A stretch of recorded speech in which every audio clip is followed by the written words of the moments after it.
Hello and welcome to the Pens and Pixels Popcast. I'm your host, Cal G. And to my left is the coordinator extraordinaire, Mike Kidd. The Popcast is the place to come to if you want to hear about the art and news of video games, comics, and movies that week. And pop culture.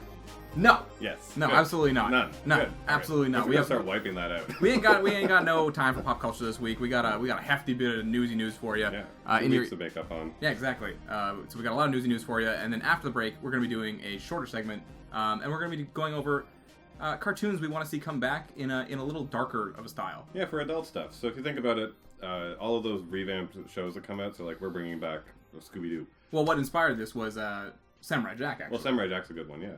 Or even, actually, they kind of did it with Riverdale.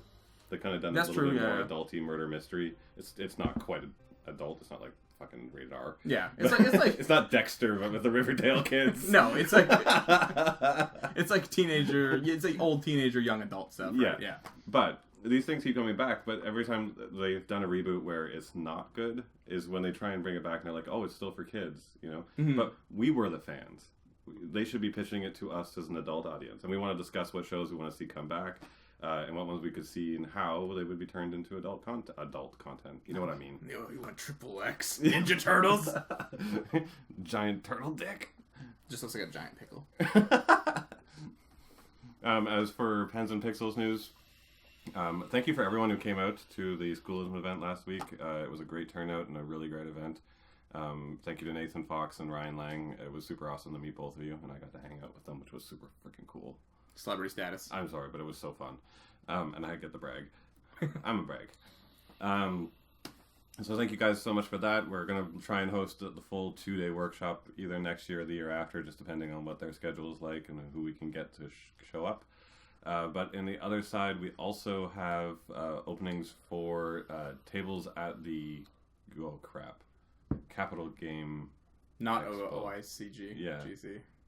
Capital Game Expo. Capital Game Expo. Yeah, Capital Game Expo, which is now Ottawa's new game conference.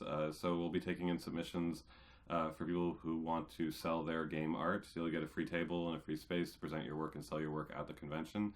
We have space for, well, actually I've filled 7 tables, but we have a space for another 12, 13. Well, that's quite a bit. Yeah. So look for the post on Facebook and send your work in, and maybe you'll get a table and get a chance to sell your work. Well, fantastic. Mm-hmm. Who doesn't want to sell their work? Snooty artists who wear like black high-collared shirts and... Wait, I wear... He's literally describing himself right now. I'm like, wait a minute, my shirt literally zips up to my neck and I have a beret. Yep. Mike is what you picture as like a French artist when you're a kid. Yeah. And you have like a little beret on, a baguette, a little painter's fucking... And long scarves. What? Yeah, he does have extremely long scarves. What are those fucking things called? The paint palette things?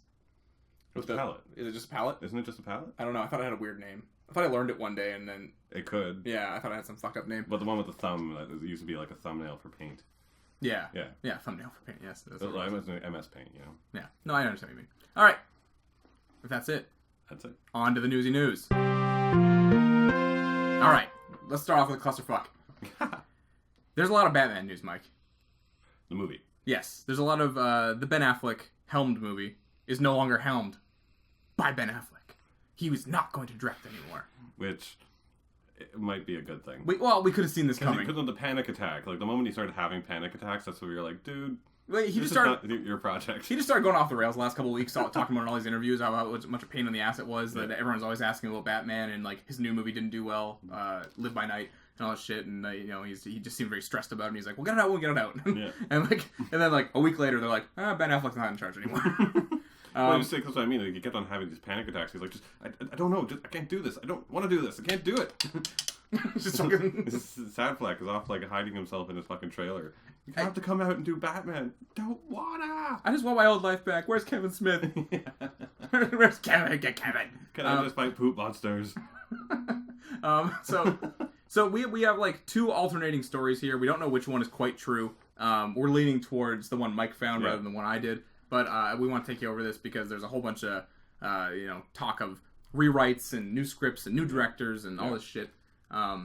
So, they said, the script was originally penned by Affleck and Jeff Johns, which is cool. Rewritten by Chris Terrario, who also, he did a screenplay for Argo. But then the project will undergo substantial changes and probably another full rewrite.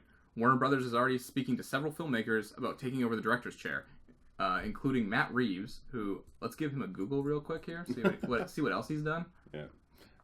So the other three directors, what I've gotten in my piece was that script that they finished, the Jeff Johns, I was going to say Keanu Reeves, and this is Matt Reeves, the other one, the Terrio guy. Chris Terrio, script got approved earlier this month. And that's the new script that was the full rewrite that everyone's been talking about. Yeah, so the timeline might be a bit fucked up here. Yeah. But it makes it, with the news being like, it's this story one day and then that story the next day, it makes it just sound like such chaos. It does. So Matt Reeves he's working on War for the Planet of the Apes, so we don't know how good that's going to be. It looks solid, at least in the trailers. I think so. I think it's going to be good. But he also was an executive producer on 10 Cloverfield Lane, The Yards, Felicity, yeah. Director. The pallbearer. He's a director for Cloverfield. Oh, hey, good for him. Look at him go. Oh, and the remake for Let Me In, which was pretty good. Yeah. Passable. All right. That's cool. He's not like blowing my socks off, or with Cloverfield, but I mean, that's also kind of a baby of a group more than just one person. Yeah. So, do you think movie's in quite as much trouble as The Flash is? Well, no. The Flash is like, that's been like delayed and put off. They're just like, we're not touching that. It's like on fire, burning in a pit right now. Like, whatever they made came to life and started murdering children, and then like they just killed it finally in some sort of climactic battle and just set it on fire and they're watching it burn. That's The Flash. They sent a stake through and they're like, oh, it's all sweaty. Okay, Ezra, go film Harry Potter 6. I'm in Fantastic Beasts 2. Shut up. I can't stand you. Ezra Miller. This is not quite that. Like, it may have come to life, but it died really quickly after. Well, I wonder for how long Affleck didn't like the script for, because it seems like he'd been dancing around saying the phrase like, well, when we like the script, we're going to go forward with it. You know, he's been saying that for a long time. So what I put together in the timeline for this, what I kind of see it as, is this all happened a lot further in the past than we think. Like, we only got the news of all the panic attacks probably much further along into the panic attack phase. Oh, yeah. Like, Sad Fleck was probably him trying to contain his own personal like demons on screen at that moment when someone said, "How's Batman doing?" and he's like, "Oh shit, I gotta go back and think about that." That was like way before we ever found out it was a fuck up. And then it became public knowledge that it was a fuck up, and all of those freakouts were earlier than the rewrite, and that's the rewrite everyone's been talking about, but everyone thinks we're expecting a new rewrite. Yeah, another one, which isn't seeming like the case, because in my news report that I read is that and it was on a public tweet as well from Variety, I think, was that Batfleck, Jeff Johns, and Chris Terrio were very happy with the read and said they liked the script and they're going ahead with it, and that was at the beginning of, about a month ago. What it says here is actually kind of interesting. The story for the Batman originally included the assassin Deathstroke as the main villain, with Joe Manganiello, Marinara, and likely is he Italian? Is that racist? I don't know. As well as a few other likely villainous appearances by characters, including the Joker, according to sources familiar with the project. Which already sounds like a bad movie. Yeah, Joker and Deathstroke. They're amazing characters, but like, I mean, at that point, you have two of the most powerful personalities in DC standing next to each other. Yeah, so that's kind of weird, actually. Yeah. So I'm glad that got scrapped. Yeah, I don't want to get too like into the weeds here and start like just like pontificating about stuff, but like, what would you want to see out of this movie? What's like your... So this is the Batman that's in the DCU, right? So yes. That's the thing. What I would want to see is basically more Batman Begins, because like I just want more of those movies. Like, while all three ended, I was like, all right, this could have gone on too long, because by the third one we were already like 8, you know. But with the DCU Batman, I don't know what I want from him. I want a kind of like true to the comics Batman. You know what I mean? Like, all the Batman movies we had good versions of Batman, obviously. We had the Tim Burton Batman. I think the first two were amazing. I think those are fun, and I think those are a little more over the top. Like, they're leaning a little more. They're more Detective Comics. Yes, they're leaning a little more back to that kind of stuff. Yeah. And then Batman Begins and Dark Knight were very like rooted and gritty and like realistic. Those Dark Knight, Frank Miller. And I kind of want to go into like almost an in between for those, like a comic book Batman, like the modern comic book Batman or something. The last 10 years is something we haven't really seen. I would like, if you're gonna like want to talk about like what we're gonna pick him from, is almost a bit like fucking the Justice League cartoon Batman. Sure, yeah. Because like every time he popped up in the show, he was always like kind of doing his thing behind the scenes. The Justice League was off like punching stuff, and then he'd be like, by the way, I bought us a satellite and set up all the security for us, and I also found a secret organization we have to go fight, and blah blah blah. Like he was just like the guy kind of behind the scenes working all the dark stuff. I would kind of like to see that guy, and he'd still be participating and jumping out once in a while to be part of the team in the movies. But then on the other side is him taking care of all the stuff that Batman takes care of, so that Superman can go punch things and not get sued. I'll take care of it. Don't worry about it. It's good. It's the thing too, because like it's basically Daddy Batman making sure that these superheroes don't keep fucking stuff up, because they really don't have the brain power when they're there's. He's just like, he has paperwork stacked up, and he's just like looking through. He's like, makes a phone call. Clark, why did you punch a pug? Why did you do that? It's not going to get any flatter. They're already the flowless flat face. Clark, I don't want to hear it. Clark. Okay, well, yeah, I can't talk to you this way. I just things up on him. You're not allowed in the watchtower for a week. You just hear, oh, click. I can't imagine Wonder Woman doing anything that heinous, but... No. Well, she just, like, starts stabbing men, just randomly. A man! Shot! It's just like buying a hot dog. A small shiv. And it's, like, from a woman, but then a man comes up and he's like, I would also like a hot dog. How phallic! The grace of it is that this new script was done by a good writer, done with Jeff Johns on board, finally part of like the actual DCU, like their Kevin Feige. So like it gives me hope that he is massaging all of these new projects into that whole like Feige has done, and Johns is stepping in and actually, because we were worried, right? We were worried that Jeff Johns wouldn't be doing that as well as Kevin Feige has, because Kevin Feige has a history of running movies and running movie companies and doing that stuff. Johns has just been a comic book writer. Yeah. So I didn't know if he could do it, and it seems like he's stepping into the role quick. And I'm glad we're finally starting to hear about his thumbprint getting involved. Like his name's starting to get dropped a little bit more often. Because I feel like he came on a while ago and movies released, but like he couldn't have gotten much creative say in those at all. You know what I mean? Like, they're like literally going out the door, and he's like, "Wait!" You just see his Suicide Squad scripts, and he's like, "Is this done?" And he's like, "Oh yeah, we filmed it already." Like, it just started airing. He's like, "Fuck, shit." Yeah. So. That we'll keep you posted on all the Batman news. Honestly, my hope for this movie is that there's no cameo appearances by the rest of the Justice League. It's just a Batman movie. It's got a Batman-ass Batman movie. Well, I wouldn't. I mean, like, I wouldn't mind, not a cameo appearance, but I wouldn't mind him like tying himself in and being like, like in the first scene, he's just like hanging out with them. He's like, guys, I gotta. Sure, I just want to see what he's doing. I got a penguin. And like, what's a penguin? Just.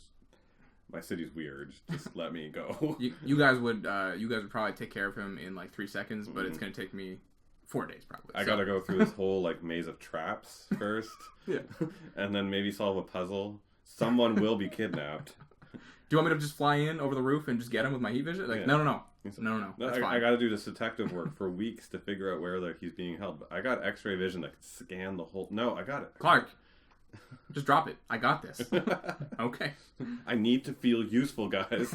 All right, next up. Netflix has announced a Castlevania TV show for 2017. Which is a weird choice, but it's also cool, because yay Castlevania. Yeah, Castlevania's got like a super cool aesthetic. Great lore. Cool lore. Like, I just don't know that series... How are they going to dress someone in that outfit all the time? Like, they're going to make him humanoid, like, or not human, but like, they're going to humanize it a bit, I guess. Yeah, they're going to have to. Because, like, unless he jumps in full anime garb, like... That art style is so, like overly detailed, and just there's, like, rhinestones on shit. Yeah, and there's, like, straps, and pins. Cradling a crotch, and he's, like, long red hair, and he's like, come get me, Alucard! And you're like, oh, God, what's happening right now? There's just too much stuff going on in those costumes. I would honestly kind of like to see it, though. Yeah. Visually, I'd be very interested to see where they go with it. But, totally. I'm all for this because for some reason, no matter what, they always kept on trying to pitch fucking Hellsing. No one likes Hellsing. No one knew about the Legend of Hellsing. I like Hellsing. Like the original movie? The one with Hugh Jackman? Yeah, that's all right. I haven't seen it in years, but I enjoyed it when I saw it. They spent like 30 minutes swinging through the air in that fucking movie. Wait, didn't Netflix do like a female Hellsing? Yeah. Show, okay, yeah. I heard it was not good. It's pretty B. Yeah. It's not good. But that's what I mean. They keep on trying to make Hellsing into like everyone's favorite vampire slayer, but I'm just like, you either use Buffy or this guy. Like, you got... Oh my god, if they revive Buffy, that'd be crazy. That'd be amazing. But this is also strange because I don't really know how the Castlevania license is tied up, but like Konami said that they were like fuck video games, we're not doing them anymore, really, right? And then they made a Metal Gear multiplayer game, or they're going to. I forget what it was called, Metal Gear ! Some shit. And now they're like licensing out Castlevania for a TV show. Like, that would weird. actually be a clever way to title it. Metal Gear Solid, and then the exclamation point for when you get caught. Yeah. Yeah. Yeah, I don't know what it's actually called. It's not Metal Gear Solid. It's Metal Gear something. But yeah, I mean, this could be potentially cool. Netflix has not let us down with a huge property, anyways. You know, like because Van Helsing thing isn't. Well, they have let us down with relaunch properties, Arrested Development. Oh, you're right. Family Matters, Gilmore Girls. I've heard really mixed things about Family Matters. I hear like the people complaining about saying it's bad, or like you just didn't realize the show was bad all along. It was bad all along. Yeah. That was my thing too. But the Gilmore Girls had a huge following, and apparently the new season was just absolutely trash. Yeah, which is not great for those fans. But looking forward to this, seeing how this develops. I mean, they're doing a Death Note series, they're doing all this shit, so cool. Next up, rumor alert. Fox is open to reviving Firefly if Joss Whedon comes on board. This is an interesting one. So in an interview with the owner or director of Fox, asking about bringing back all the old franchises because they've had so much success with bringing back so many shows lately. X-Files, right? The X-Files, and they named a whole list of fucking Prison Break, all those, etc. X-Files, Prison Break, 24. Yeah. With like bringing those back, they would be open to doing it again with Firefly, but they said they would not do it without oh my god, the writer Joss Whedon. And the other roadblock, of course, is that Alan Tudyk, Miranda McCann, I forget her name from Moricano. I don't know say her name. Maracana, yeah. I can't pronounce her name. Anyways, the beautiful, stunning goddess of a woman. Her and Nathan Fillion are all like permanent stars on shows and stuff like that, and movies, etc. Like they'd be really hard to try and book in. Yeah, totally. But they could. That's the thing. That's always a lie of bullshit that these people would always figure it out. Plus, I've been to cons with each and every single one of them, plus a full Firefly panel, and they are all like, still to this day, like if someone walked up to us with a Firefly script and said, "Do you want to shoot this?" They'd be like, "God." I always admire that when actors like really loved a series the way the fans do as well. You know, they really fucking loved it. So they would all run to the studio to do it. Sherlock is like that, and Hannibal is like that. You know, the actors are still like, "Yeah, we'll always want to come back, but like schedule, blah blah blah." Yeah, but then Joss Whedon has always said that he would have been willing to do it, but he could never do it because Fox and Universal have rights to the movie and the TV series to Fox, Universal to the movie. So he never thought that would ever get settled. So this would settle this. But then he's like, I only need Joss Whedon back. Now Joss Whedon again is also, everyone keeps saying he's busy, but after Avengers 2, it seems like he's just whining on Twitter a lot lately. Yeah, it does. But other than that, like he needs to come back and do it. And would he do it?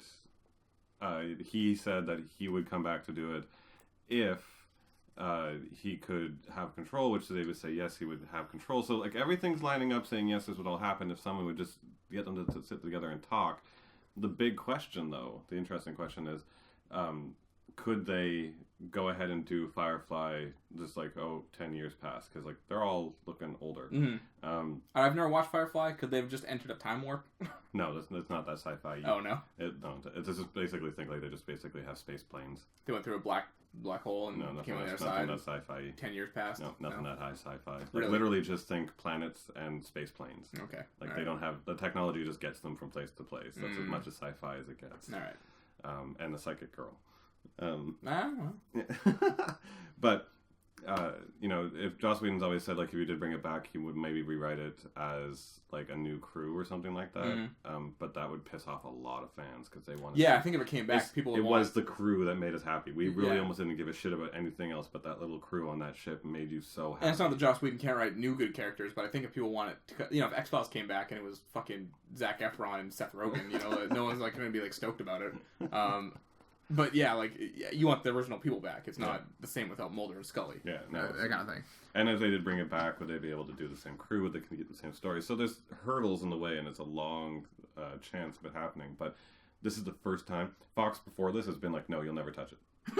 And now finally he's like, yeah, apparently reboots are a thing. And you're like, couldn't have said that like 7 years ago? These things that people have been begging for online for years? Yeah. I'm talking to people who raised $42 million to try and convince you to like give it up, and like no, fuck it, and you release Prison Break instead. Oh yeah, fantastic show. All right, next up, I got some Kevin Smith news for your ear holes. Kevin Smith he's gonna make a new Jay and Silent Bob movie. He is. So the story behind that is he apparently, which we didn't know, sold the rights to everything else. Clerks, Mallrats, Chasing Amy. And Dogma. Yeah. So, like, all of his main stuff. So he doesn't have the rights to make those movies anymore. So he tried to pitch Clerks 3, which has now fallen through. Yep. It could always come back at some point, but, like, right now it's through. Well, what he said was, sadly, Clerks 3 can't happen. One of our 4 leads opted out of the flick. So I worked on a Mallrats movie instead, which also didn't happen because it turned into a Mallrats series. I've pitched said series to 6 different networks, only to find no takers thus far. I can't believe he didn't go to Netflix. Yeah, I don't know. Netflix just says yes.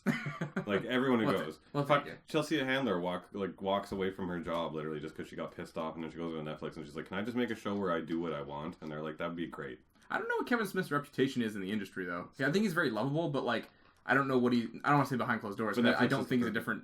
I don't think he's a different person, but maybe because he isn't a different person behind closed doors, he's so, like, just jolly and just like, well, this is going to happen. Or, I think he's literally like that. I think he's very genuine with his presence. Maybe that doesn't rub people the wrong way or something. I don't know.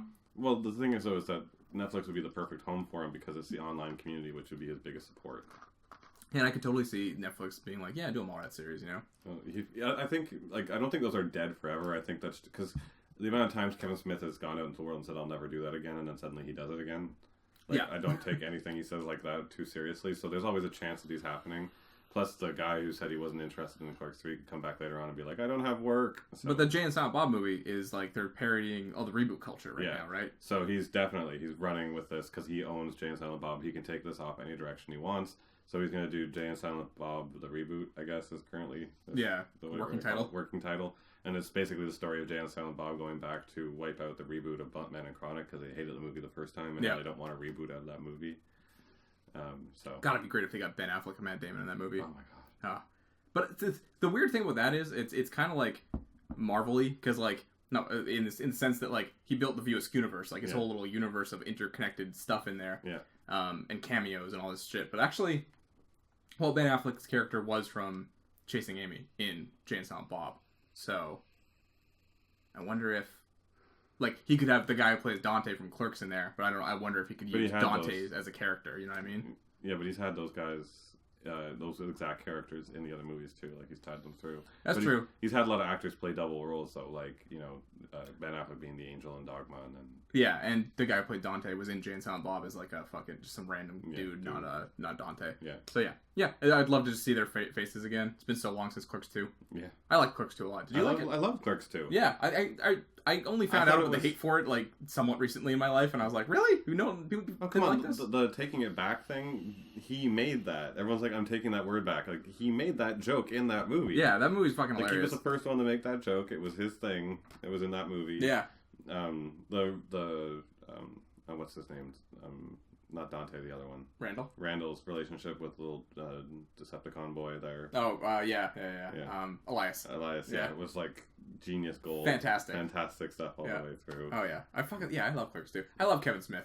I even like Tusk. And the Pussy Troll, like, for God's sake. The Pussy Troll, yeah, that's right. That's genius work. And then to cap it all off with, like, just literally, you know, he was sitting back and writing, it's like, how extreme can I go? I want this guy to fuck a donkey.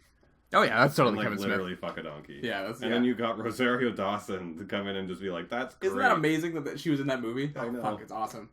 I know. Rosario Dawson seems like a good person. She does seem like a good person. I like her a lot. Best of luck to you, Kevin Smith, making your Jay and Silent Bob movie. I'll be there day one. Come on our podcast. Also that. Literally, and also visit. Yeah, come to Ottawa. Now for a little bit of Cal's Creeptacular Corner. Ooh. We got 3 spooky stories for you. Yeah, and this is your favorite. So yeah, this is your baby. I didn't like this movie. You did. Yeah, I actually found out Stephen King really liked it too, which made me feel a little validated. Not that it's very well regarded in the horror community. What I'm talking about is Strangers, the 2007 movie with Liv Tyler. Liv Tyler, right? Yeah. I was gonna say Steven Tyler's daughter. This is the Aerosmith chick. Yeah. Or wait, yes, Aerosmith. Yeah. And this is weird. So it's finally happening, but it's been trying to happen for the last like 10 years. Like, literally the last 10 years, people have been trying to make it, and it just keeps getting stalled or, like, canceled or whatever. Mm-hmm. And at this point, I just don't know why they're calling it Strangers 2. You know? Like, why? You could reboot it, or, like, reboot it. It's going to be just the same scenario as somewhere else. Make-up name for it ever, though. Just call it, like, Knock Knock or something, right? Like, who fucking cares? That so much. Like, it doesn't really matter. Like, so what's happening? Casting is currently underway. Is someone watching the movie after his name Knock Knock and the door goes...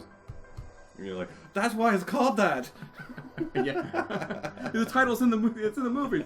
Yeah, or just call it like We're Here. Like, I don't care. Yeah. It's just so weird to me that they're like trying to continue this as a franchise. When people see Strangers 2 on screen, they're gonna be like, what the fuck? Because that movie wasn't like super popular. It wasn't like The Ring or anything. You know. I guess. It just wasn't that big enough for me to be for general populace to be like. I mean, it has hardcore cult following. It's one of the movies that pops up on every top movie list for horror, and it's also one of them highly recommended horror films out there.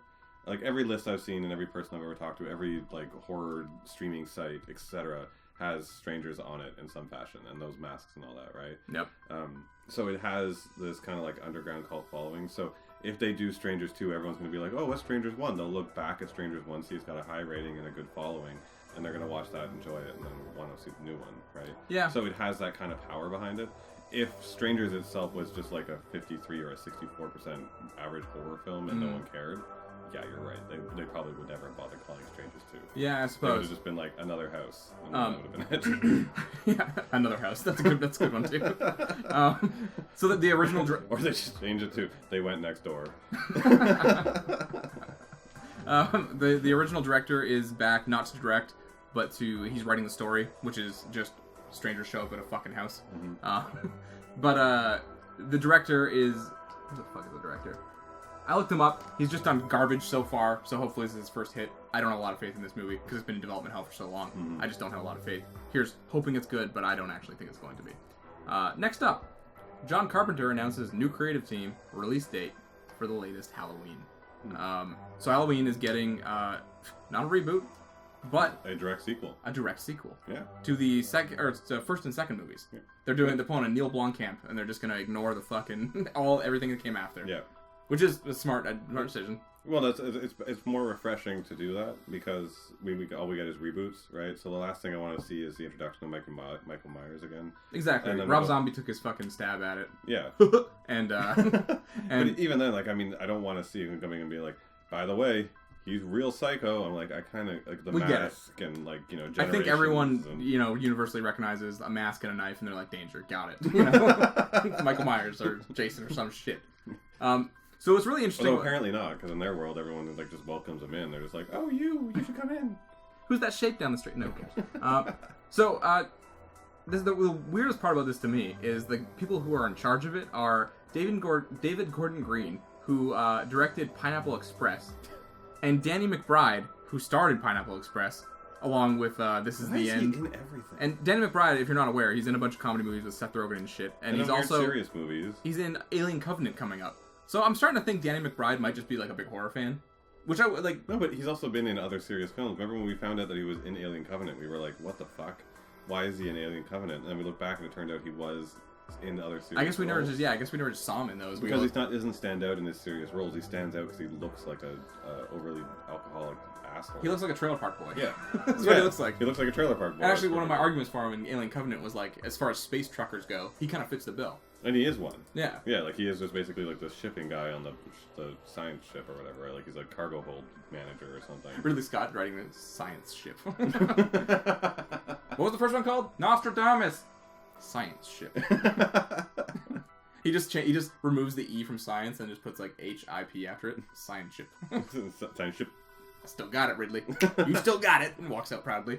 So this is all the way home. Everyone's like just like crossing out names and the whole thing. Like, oh god. Oh god. So again, weird that these two, titans of comedy are fucking going after this. But John Carpenter seems pleased with the script, which he hasn't been in a while, as far as I know about Halloween. He didn't really dig Rob Zombie's attempts at it.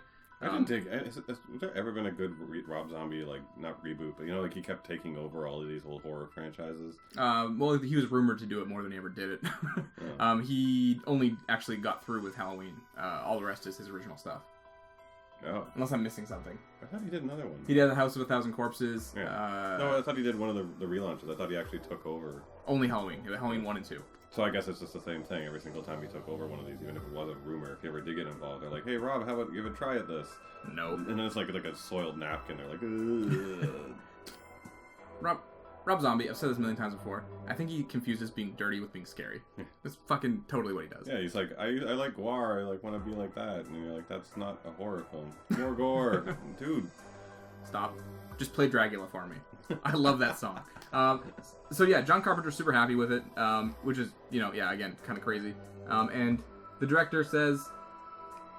I just thought about him going into the pitch room, and they're doing all the writing, and they're like, he comes in, he's like, I'm gonna be a writer, and he comes down, like, here's your pen, and they give him a guitar, and he's like, but what do I now go in the corner and play? We need music to write. Yeah. Oh, okay. I'm a writer. Hey, I am the one exterminating. They'll just move out of the other room. Can you still hear it? Yeah, it's okay. David and I are thrilled to step outside of our comedic collaborations and dive into a dark and vicious horror. Nobody will be laughing. So again, I just because someone of a different genre has taken over, something else, doesn't mean it's automatically going to be like, this is a comedy movie. But it's kind of an interesting point too, right? Because we get so many directors that get tossed into kind of like a typecast role. Like actually, right now it's happening to a new one, and that's Denis Villeneuve, because he just did Arrival. Yeah. Now he's doing Blade Runner, and he just got put into Dune. Yeah, and like before that he did Sicario, which is a war movie. But they're like sci-fi. You did that real well. You did a good one sci-fi. Now you do all sci-fi, and they did it to JJ. I mean, JJ's always been kind of sci-fi. Yeah, totally. But like it's another one. Like he's always doing sci-fi movies. He's never really done anything else except for Lost, which I guess you could call it a sci-fi at the end of the day. Yeah, I think you could.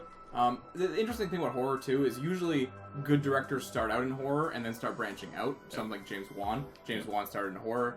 People realize how good he was. He gets put on bigger projects, Fast and Furious 7 and shit. Good horror is a test of skill. Scott Derrickson, the guy who did Sinister, got put on Doctor Strange. It's shit like that where they get these bigger, better movies, and they a lot of them don't return actually, which is a bit.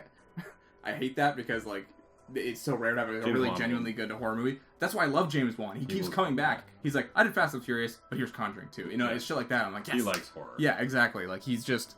It's in his blood, so I'm always so happy when he returns. I think it's kind of like Kevin Smith, where it's like, for him, he likes going back and doing his passion projects, and he'll never stop doing that, and horror is his passion, in the way that basically, ass and dick jokes are Kevin Smith's bread and butter. Yeah, very passion. All over his face, neck, and chest, as Kevin would say. And now we exit the Cryptacular Corner. And we get into game news. There's a fucking ton of game news. Fucking ton. There's a lot of these are little short stories, Mike, so I don't want to bore you too much here. Some of these are just pet peeves of mine. Like this one. Well, this one's your baby. I never played Skate. This is so dumb. Okay, so there's a little fucking backstory on me. Skate used to be a game, especially in the Xbox 360 era, that it nailed skateboarding. A very realistic skateboarding. It wasn't like Tony Hawk where you're not the only one to think where you're flying fucking off into the air and doing Supermans and shit, which is a lot of fun. No hate to Tony Hawk. Love those games. A lot of fun, but you didn't really get the real skateboarding. You needed no momentum. You're just like, I'm in the middle of the half pipe. Yeah, you could. Yeah, if your speed was good, you could. Yeah, it didn't matter. You just took off like a fucking rocket. But I remember even as a kid, with my friends, we would all skateboard. We'd go back play Tony Hawk, and we would try to do realistic stuff in Tony Hawk, and it was like it's kind of boring. But in this game, in Skate, it was like a triumph, or if you actually managed to do a 360 flip to a 5.0, like that was crazy. Like that was good shit. You were good at that game. And that was honestly for a long time my game where I could just put it on and just chill. I would just put on a podcast or music, and I would just skate. I would try to recreate a line I saw in a skate video, and that was a lot of fun to me. It was just no pressure. It was just free skate, go around. Love those games. So people have been begging for Skate 4 for quite some time now, a little over a year, and because Skate 3 got really popular with PewDiePie. PewDiePie started playing it. Has a bunch of glitches everyone found really funny. It shot up in the sales all of a sudden, and the EA was like, "What the fuck? Why Skate 3 in the sales charts?" And then they realized it was PewDiePie. So everyone thought after that, they're like, of course they're going to make a Skate 4 now. There's clearly demand for it. No word on it. They said, I think they came out at one point and said, we're not making it. Yeah. Actually, funnily enough, that the EA's Instagram has, every post that EA's Instagram makes, everyone just has hashtag Skate 4. So just recently, community manager Daniel Lingen, motherfucker, he got the hype machine primed when he tweeted out hashtag Skate 4. Completely unprovoked, just said hashtag Skate 4. And when it's coming from an official EA employee, you're like, something's up. Something's up. During the question and answer period for EA's quarterly investors call, it flat out said, it's not presently making Skate 4. So that's a fucking piss off. That's really all there is to that story. It's just kind of like, why did he do that? I would like to waterboard him a little bit. Why did you do it? Alright, next up. Big rumor involving Marvel. Marvel is, as we all know, they just had that big announcement having a game with Square Enix. Square Enix, that's right. So apparently there's a second game in that batch that Eidos Montreal might be working on. So it might be they're dividing the two studios, which is interesting. Yeah, so the bulk of Deus Ex studio, Eidos Montreal, is currently at work on the next Tomb Raider. And this is, all being reported by Eurogamer. And they said this, and it's not really a confirmed thing. I know they are. I've got, it's not even a leak of any way, but Jillian, who you've met. Yeah, Jillian Booth. Yeah, she works a lot. She lives in Montreal now, too, and she works with them. And but we've been in the studio. We know they are working on it. Well, there you go. They are working on Tomb Raider. You heard it here first. But there's not a mystery. We've had a person taking a picture at a coffee shop with the thing open. Yeah, but it was like a fucking blurry thing on a laptop, and I totally believe it's being made, but it was just so they weren't even, when we went. Everyone talks about it like it's happening. when you go in, they didn't go don't talk about. They're like. Everyone knows. It's not a mystery. It's just funny because they haven't officially announced it, and everyone's talking about it next Tomb Raider is gonna be great. Yeah. No, it's just a guarantee that it's happening. Blah blah blah. This is while the Tomb Raider team over at Crystal Dynamics works on the first game in Square Enix's Marvel deal, which is based around the Avengers. Square Enix has already said it will not reveal anything more on the project until 2018.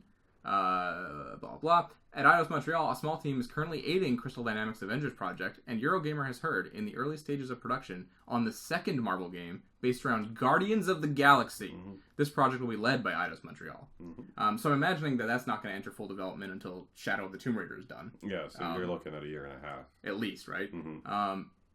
And that means that this whole article is based around the fact that we're not going to see Deus Ex for a while. Which is kind of a shame, but at the same time, I don't think that game lit the world on fire in sales, so...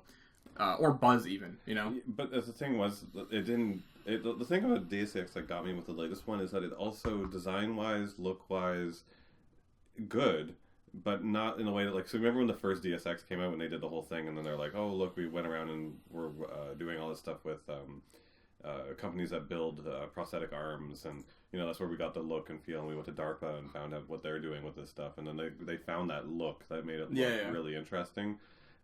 This one was just, they're like, and we put some extra plates on. That's really about it. They didn't do anything fancy. I really like the sunglasses sliding over and all that. That was first time, and then this one they didn't make something cooler.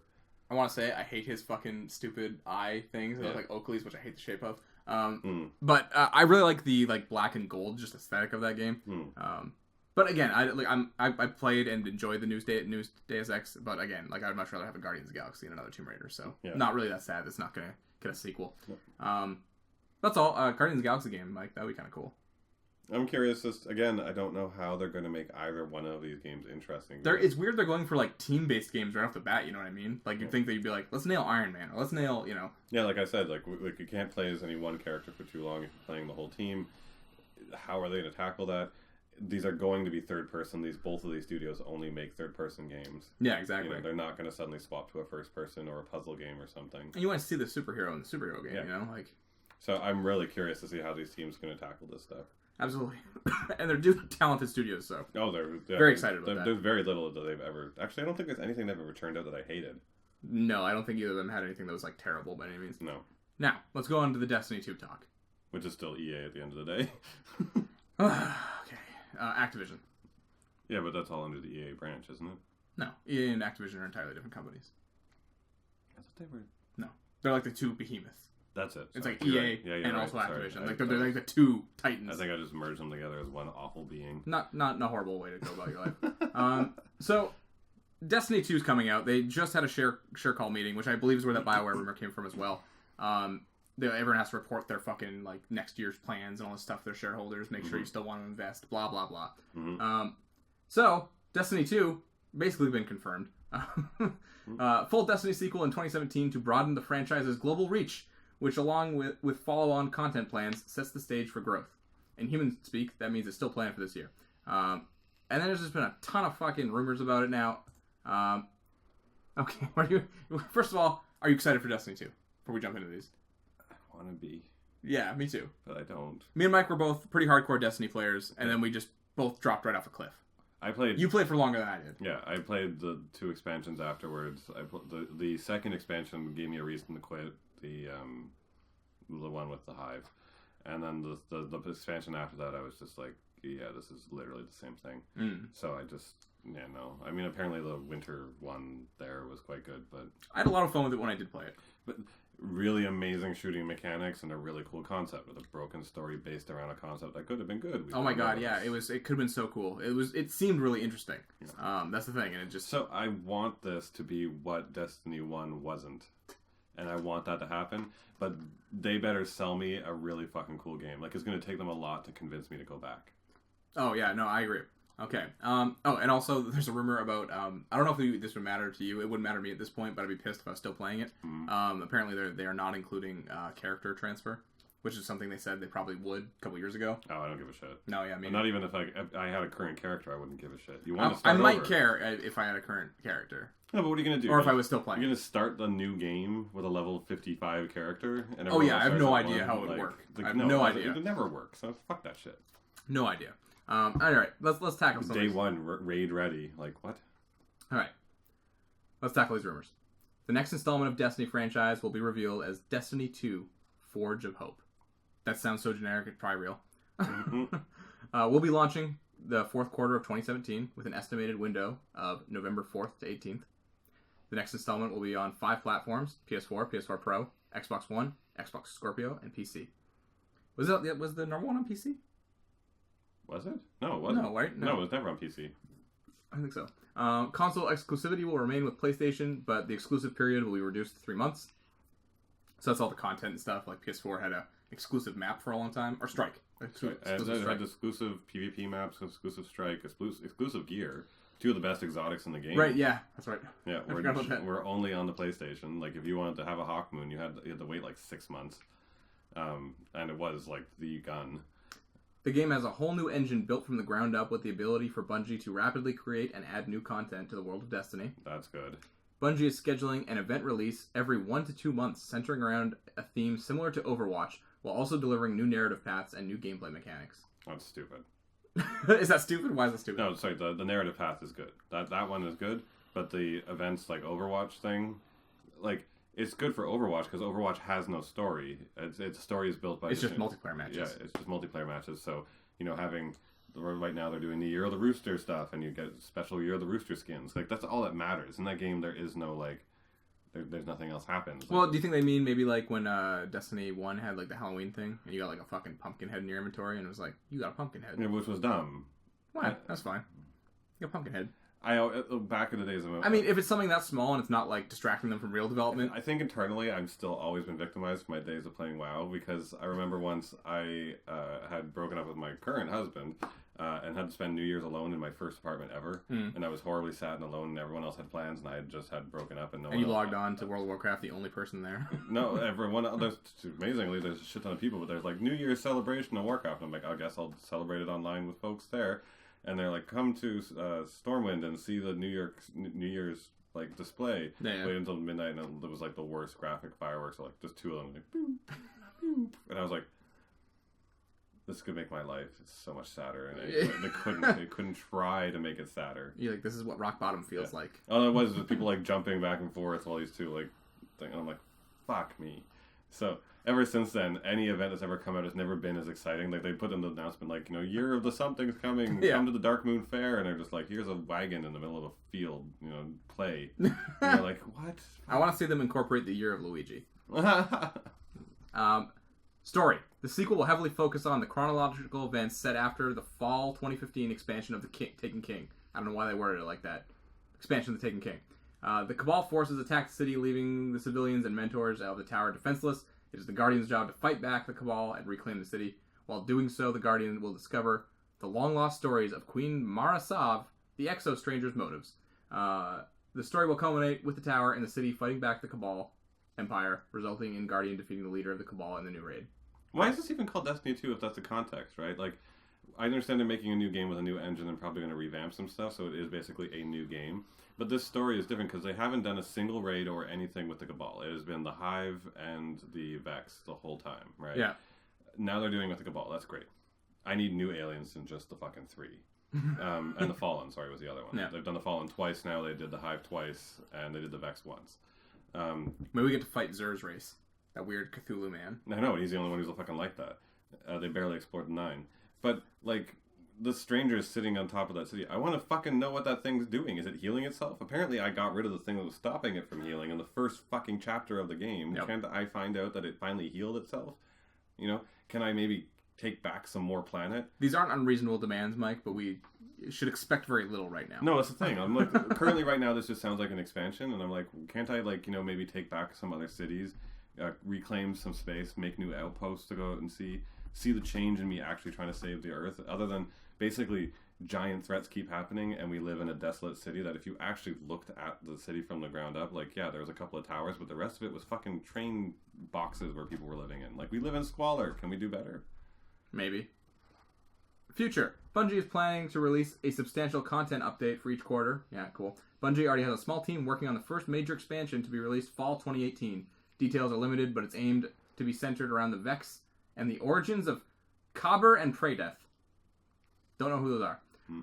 Character transfer. Due to the new engine, Bungie had to make a hard decision of previous characters being left behind. The upside to this is the new release will have more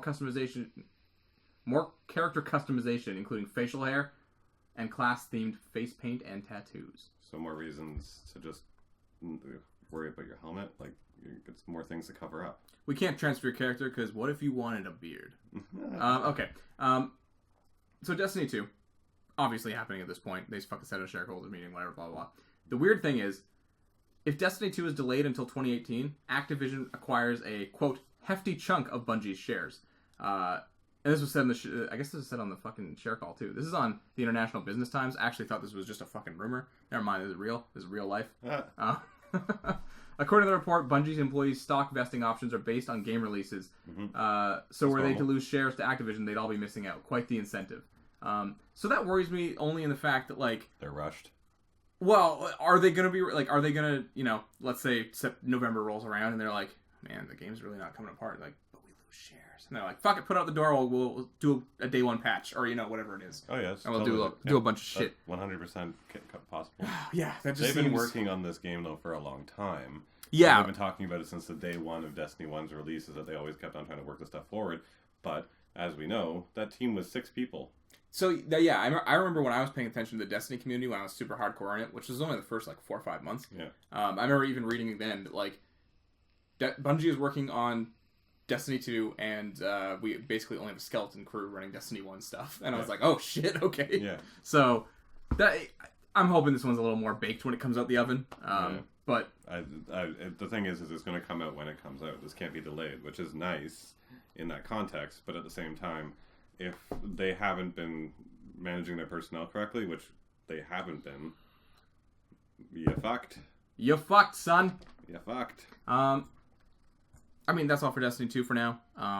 Fingers crossed it's going to be good. I would love for it to recapture me. I really enjoyed Destiny 1 when I was playing it, so I think you're on the same boat as me here. Let's talk about Final Fantasy a little bit. Final Fantasy VII Remake. Final Fantasy VII Remake producer Yoshihiro Kitase had a few words on the game in the latest issue of Famitsu. Ooh. We're currently brushing up the scene from the announcement trailer. We can now see that the line of quality we're aiming for a little more clearly, but there's still a ways to go. So how will they fill the gap while waiting for each episode? Kitase says they don't have any plans to do another Final Fantasy VII compilation type project, because they can't release each volume in just a few months of each other. However, he says they'd like to think of a way to supplement the gaps to hold interest. I don't know what the fuck that means. Oh god, what if it be like stupid add-on expansions like Let's Go Explore Biggs more? It's just a fucking text adventure novel like about Biggs and Wedge. As for downloadable content, Kitase notes he'd like to use Final Fantasy 15 as a reference. A live stream or a program to keep in touch with users is something I'd like to do, but Final Fantasy VII Remake will be episodic, and if we want to have it go all the way to the end of the original version, then I believe we'll have to devote everything we got for it. So I have no idea what will happen for things such as filler development between episodes and other works. I can't imagine each episode having DLC. That'd be weird. Nah. Or like a ton of it. Like, yeah, I mean, it might have DLC in the way that, like, hey, here you can make Cloud's weapon look like a fucking chocobo or something. Yeah, like skins or something. Yeah. Or maybe some sort of like festival event or something like that, like they're doing right now with Final Fantasy 15. But I think right now the reason why he's like jumping around is he's like, we're probably not filling it in, and you're just gonna have to fucking wait. Which, yes. Yeah, totally. Okay, I don't mind. I get Don't it. worry about keeping us interested in between them. Like, make a good game, and we'll wait for another 4 years for it. Yeah. Currently, the base of the battle system has been solidified.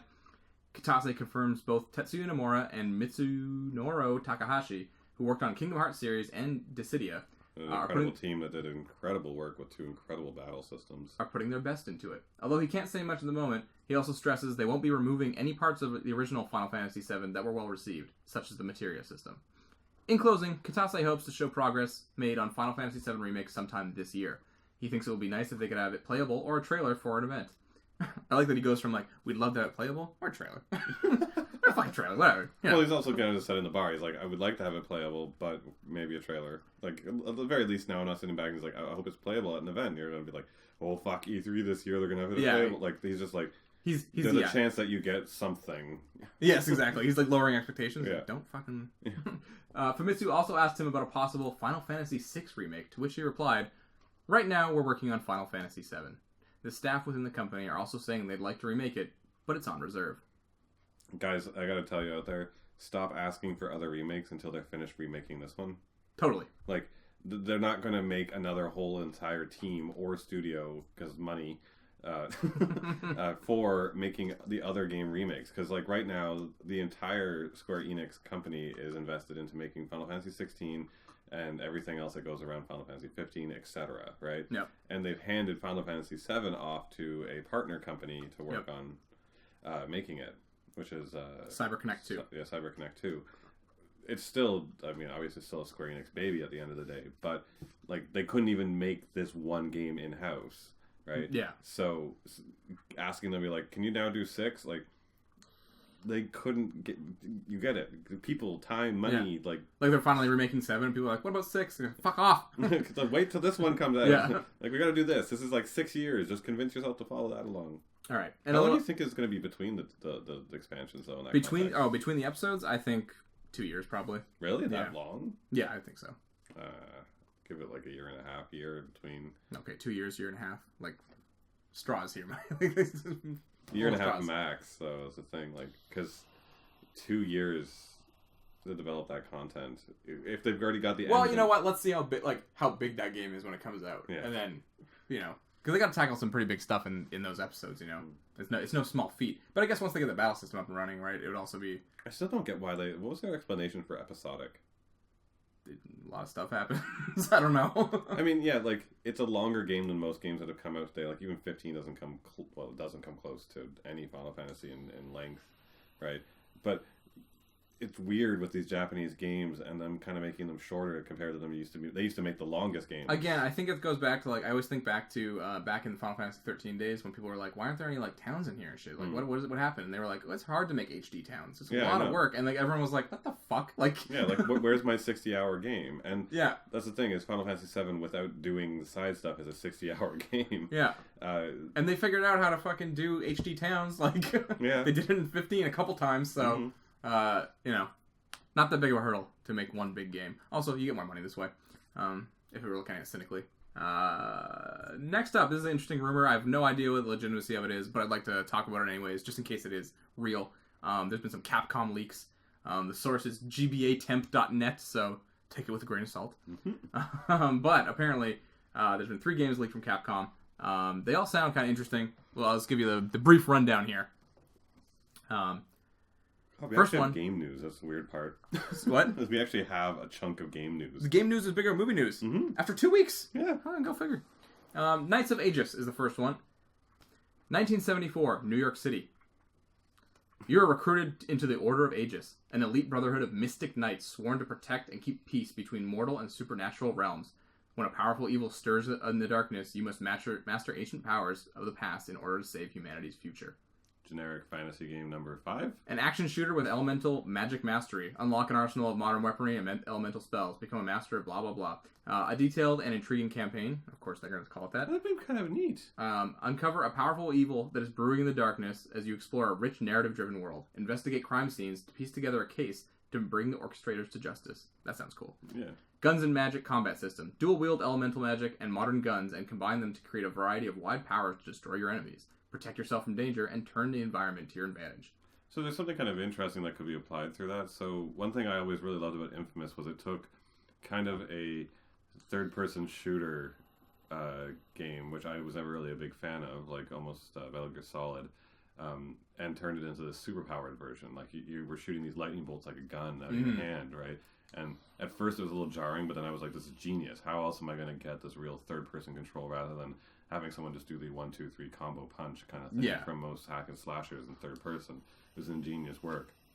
And this is kind of the same thing. It'd be very interesting to turn like having superpowers into a first person and not just being like fucking Bioshock where you're like, you burn that cooldown, now you wait for 5 seconds to shoot the same lightning bolt, but instead you were like literally just finally having, because like in the cinematics they're like, you're firing 7,000 firebolts and backflipping in the air while you like create a void to suck everything in, but in the game you just do hand out, thing happens, back in, and that's it, right? It'd be very interesting to see this be turned into like magic actually being your consistent weapon where you're constantly firing. I like the idea of 1974 in New York City, and then also you're a part of Mystic Knights. That sounds fucking ridiculous, and I'm all aboard on that. There was a game that was supposed to be something kind of like that, more current place. It was, God, what happened to that studio? What was it called?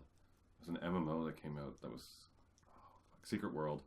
Oh, yeah, that was cool. They had really cool CG trailers. Yeah, and it had the best concept art because you're literally taking old classic magic and like old occult and sticking it in the current context. It had like amazing concept art. And then it came out and it looked like shit. It looked like fucking garbage. It was so bad. Yeah, it was really... and there's a piece of concept art up here. I will link it in the show notes and probably put it on screen for the YouTube viewers. It also says classical supernatural creatures. Battle renowned supernatural creatures like werewolves, angels, goblins, demons. Identify their weakness and take them down. Prepare yourself to fight gargantuan monsters in your quest to vanquish evil from the world. I'm going to be kind of upset if this one's fake.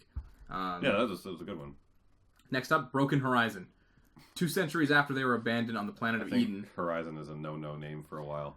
So this is... people are speculating that this is a sequel to Capcom's franchise Lost Planet. I don't know if you ever played those ones. Oh, yeah. Lost Planet. It's because it sounds a lot like a Lost Planet game. This might just be like a in working title type thing. 2 centuries after they were abandoned on a planet of Eden, a group of colonists continue to fight for survival. Team up in 4-player co-op mech suit gameplay, and battle the planet's hostile environments, human raiders, and ever-increasing alien threat to control the planet's life force. T-Ang. I don't know what that is. An action shooter with unique mech customization. Upgrade your mech and make it your own by using scrap from defeated enemies and organic parts from defeated alien monsters. 4 mech pilots always working together. Tackle every mission with all 4 pilots and do everything in your power to protect your outpost from greedy raiders and power-hungry alien creatures. You can invite up to 3 friends and join any time. This sounds boring, but the thing is that Capcom does action games so well, it could be really cool. Yeah, it could be. Honestly, I think Lost Planet are always like a step away from greatness. I played 1 and 2. I never played 3. But they're always really cool ideas, giant cool monsters, mech suits and shit. But like they're always just like on the wrong side of boring. Like I'm just like, oh fuck, like you're almost good. Like you're like 3/4 of the way there. Giant monsters, human raiders, whatever. That's probably happening too. Last one. It sounds generic and kind of boring, and the whole concept is kind of boring. But Capcom has made some really amazing action games. I mean, some of my favorite franchises in the world are Capcom. Yeah. With Resident Evil 7 being good, Capcom might be on the upswing. You never know. And gameplay-wise, like it could sound like an idiot game, but gameplay-wise, it's just going to be like, why was this not always in me? Exactly. Devil May Cry. A renegade. The last one's called Lost Star. A renegade crew aboard a small spacecraft, the Lost Star, is traveling at the edge of the galaxy, salvaging anything of value. When they come across an ancient map, the crew is unwillingly thrust into the ultimate battle between good and evil. Recruit a crew and explore the galaxy. Is this Mass Effect? I was going to say, so far this is literally Mass Effect. Explore multiple planets, recruit new team members, and discover new adventures together. Diverse crew of specialists. Every member of the crew has unique abilities they bring to the battlefield. Okay, Mass Effect. Mass Effect. Alien races and indigenous creatures. Each planet brings new challenges and rewards, meet friendly locals, battle dangerous creatures, and survive on the edges of colonized space. Mass Effect Andromeda, literally. Yeah. Weird. Okay, so note, we received numerous other images and documents and believe this leak to be 100% legit. However, we were limited in what we could show due to heavy watermarking of said documents. The above images are taken from panels that have been enlarged. Update. Some sites have questioned this post due to the Lost Star image using what appears to be a stock image from Google. Well, here's another image from the game. And then it's a piece of concept art that I'll also flash on the screen for you or link in the show notes. Mass Effect. It does. Well, this guy's got a fucking duster on. I don't know. That's different. Well, that guy right there, the third one down, looks like a Krogan. Space with a duster. Do you like Krogan's cow? come to Lost Star. Come over here. We also have Alligator Man. And I just start like slowly wandering over, trying to get into the van. You're like, no! You pull me back. No! We have Krogan. We have other Alligator Men. Yeah, so that's really cool. I don't know where the fuck they're pulling these images from. If they are, maybe they're doing a big bamboozle on everybody, but this is the only image of this image on the internet, it seems like, when you reverse search it. So it's a unique image no matter what, so it'd be cool if that's real. Yeah. Well, actually, you know what? It'd be cool if the first one's real. Honestly, first one sounds dope. Yeah. Knights of Aegis. The other two are like just Mass Effect and or generic action game. Yeah, if this Lost Planet game ends up being cool, like good, but yeah, this other one sounds just in concept kind of exciting. Yeah. Speaking of Mass Effect, we got some details. We're gonna run down. Mass Effect Andromeda. Info from the PC Gamer UK March issue. There's a lot of shit in here. Okay. There are over a dozen hubs in addition to planet areas, including the Nexus, a Citadel-like space station, and Kadara, a populated zone that looks more like a cyberpunk version of a Wild West town from Firefly. Okay. Does that intrigue you? Yes. But I'm glad there's more than one hub, because, like, the Citadel, like, I'm going to make this complaint one more time. Yeah. You get into a giant thing that each wing is a city the size of a planet, and you're like, I have 3 floors. I totally agree with you. Yeah. I remember thinking I was missing something on the Citadel in the first game. I just kept wandering around, like, they keep saying it's so big. I was like, I'm wandering around the same, 2 floors that I have. It just kept getting smaller every game. Yeah. Okay. There is no big bad like the Reapers. No overarching threat. The story is slightly more optimistic instead of barreling towards certain doom. I kind of like that. I like that. Well, I don't want to have another fucking, giant threat and then have to save the day from the Reapers, blah, blah. Yeah, well, I just like the idea that there's no, it's doomsday and we're all gonna, they're under some time crunch. It's like, this is a little more... Well, the motivation is the survival of humanity in this new sector of space. So, I take that as a motivator. It's not quite as grand as save the universe from the ultimate threat that's existed since time immemorial. But I'm tired of that as well, you know what I mean? Especially in a story-driven game like Mass Effect where I actually give a shit, I prefer it to be a little different. Yeah. The stories are of a more casual nature. The Reapers had basically attacked and everything had all gone to shit. It's really hard to have a story about an individual, their struggles, and their personal crises. For Andromeda, we wanted to remove that a little bit so we can tell stories of exploration, stories of a more casual nature. We definitely want to take it on a bit of a lighter tone, for sure. Mm-hmm. Father passes down Pathfinder job for a as-yet unknown reason in the first act. Cool. Mm. Some of the initiative apparently broke off and formed factions. Cool. Planets have enemy bases to clear out, powerful optional enemies, and areas to scan for crafting opportunities. Cool. Like that. There are also puzzle-locked vaults to uncover. One of the things... That's going to fuck me up. What? When things are locked in games, I always play the games like Skyrim or Fallout. I'm always a lockpick. I always max out my lockpick. Because if I'm level 6 and I go buy something and it has a level 100 lock on it really early in the game, I'm like, I want the fucking thing now! What's in there? What's in there? I'm just rabid about it. And I always I need to go back. And I'm worried about forgetting about it. Mm. So I always max out lockpicking shit first. See, for me, I used to do the same thing because I was literally I can't stand leaving a chest behind. Especially one that's just in the hall and not even hidden away. Yeah. You just walk out to it and it's nope, and you're like, it's just gonna sit there every time I walk by. Yeah. And then what if I get farther in the game and I don't know where it is? And it does piss me off. But the thing is, I just stopped doing that because after a while, once you max out your lockpicking, you start opening those chests and go back for them, and it's like, oh, you got a potion, and you're like, oh. Oh yeah, no, totally. That happens 80% of the time. Yeah. It's never there was something in there that if you unlocked your lockpicking skill early enough that you would have gotten some item early to make your It's game very better. rare. One thing was in Fallout New Vegas. I found a really good sniper rifle really early on. Love that shit. Planets have enemy base. No, we read that one. One of the things that was very critical to us early on was saying that when we develop these planets, each one needs its own story and its own history, its own backstory, and its reason for existing. Planets don't have reasons for existing. They're rocks. We are approaching the completionist aspect very differently because we've done and learned a lot from Inquisition. But we've also observed what other games have been doing, like The Witcher. And it was very important for us that the quantity of scope doesn't downgrade the quality of wherever you are. Good. Great. That's a great lesson learned. Mm-hmm. Side quests are, quote, meaningful. Everyone has said that. I don't if think... you are the first one to ever make a meaningful side quest, please, God, do it. Witcher 3 had some meaningful side quests. Not all of them. But they don't have to, every side quest doesn't have to be oh, you saved the town. No, absolutely not. Or even then, when I hear meaningful, I just mean, a good story. It's not just oh, the wolves are attacking our crops. Can you go slay 8 wolves and bring me back 8 pelts? Yes. Thank you, kind sir. And that's fine. I mean, the ones in The Witcher, like you were talking about, like, you know, you're gonna go try and find this vampire woman and blah blah blah. Yeah. You know, and then you have a decision at the end. Like that's a little bit further, and that CD Projekt Red kind of OCD going that far. Oh, they're fucking nuts. Yeah. Yeah, they're like fucking nuts, and they have like hundreds of those. I don't have to have that every single time, but like even if you made enough varied quests, but like you go onto one planet, and in this planet it's a really high end sci-fi like tech civilization, and you go in and you have to save the town, right? And give me two things for it. First one is, like, when I go in and save the town, it's not like, there's these guys outside of town that have been roaming around for a while, and you're like, okay. Yeah. Like, instead have them, like, either in the town or on the town, or, like, the place is constantly, like, fighting them off or something like that. Just to give me some visual representation of the constant conflict. And two, when I save the day, that all the damage and stuff maybe gets repaired, and then now the town's clean. That'd be cool. You know? Yeah, that'd be neat, too. That's a good way of looking at it. I love having an actual result. So the first time that ever happened was World of Warcraft in Cataclysm made instance quests where if you did a quest, like you couldn't see, before you did the quest you couldn't see anything, and there was this great one where you had to go and you had to like regrow these trees in this area from this burned out place to Dragonburn, and you go around and you plant the seeds and you have to go through this whole thing getting this like big tree spirit to come back and blah blah blah. But as you do it, the things started growing back in each area, and cool. And then at the end it became a whole forest. Yeah, Before that it was just a burned out crater. I love that. You see your effect on the world. You feel like you're doing something. Yeah, instead of just like, oh, you saved our town, thank you so much. It's still a piece of shit. It's not like, oh, I need another dog tag. Noctis. Looks at you fucking, you're fucked. Yeah. Alright, loyalty missions like in Mass Effect 2. Great, everyone loved those. The squad members that you have, whether they've arrived with you or whether they've come before or whether they'll come after, in addition to the kind of political game that's been going on already in Andromeda, lets us set a cool ground to tell a lot of different side stories.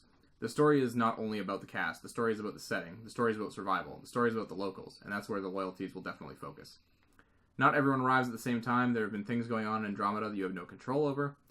Korra is a more militaristic and orders and rules based. PB will appeal to those who think adventure is fun. That's a very simple sentence. You know what would be much more interesting with this Mass Effect, since we're going to deter ourselves away from, the Reaper threat kind of thing. Like, I'm sure there's a grander story, but, like, if we fail, there's still humanity left back at home, and, like, at least as far as we're aware, they didn't get wiped out by giant robots. Yeah. But, like, the threat isn't that imminent, but really, really great current sci-fi stories are no longer about saving the universe from these grand threats. The really good ones are like Firefly, where it was a story of just this crew and the people in the crew and their relationship and them surviving in this world and their beliefs and their systems and how they intermingled and intertwined. Now, Mass Effect has always done that on the side, right? But if this was actually that, like, it was about you creating these relationships, making new alliances, it was just literally about your frontierism and the people. Yeah. That sounds much more interesting to me as a story for this now than this grander threat. Like, I mean, we should have some bigger threat. Like, even in Firefly, despite the fact it was about the crew, there was always the big bad. Yeah, there needs to be a conflict going on, right? And it was the big bad. And they never, like, fought each other in big space wars. It was just that the big bad had won the big war in the past. And they're all about, like hypnotizing people, and, like, government people were like, oh, you should all join in and be like robots and... join our clean, perfect community, and they were all about being free on the fringe, right? Yeah. And it was just that contrast in ideals. Like, something like that is more interesting to me in Mass Effect now, and I'm glad that that's where they're going. Totally, I agree. Interrupts return. Did you ever interrupt people in Mass Effect? What, when they're talking? Yeah. No. Yes. Oh, you would. Yeah, I would. But also, it doesn't do anything. They don't react. It's literally just like you're skipping dialogue. It's never like, they don't react like, oh, you cut me off in that sentence, Shepard. It was just like they didn't notice that you just said a sentence in the middle of their sentence. You know what I mean? What if they had a question that you didn't get to answer, that I get the option to answer anymore because you interrupted them? No. It just always goes to the next thing. Oh. It just goes to the next choice. It's like skipping dialogue. Like, that's all it is. It's not interrupting them in the sense like you would interrupt someone in a conversation. When I hear interrupt, I want them to react like, oh man, that guy's fucking rude. And you would want that, where you'd just be like, no. I played through the 3 as a renegade, so that was fun for me. The ability to express tone and different emotions to many NPCs in the game and have different reactions from them is based on that. It's not just exclusive to your love interest anymore. It's kind of sprinkled more throughout the game. Cool. Instead of rolling, you use a dash attack, and cover is automatic. Story missions are a little more arena-like. Okay. Space, the map, is more 3D than 2D.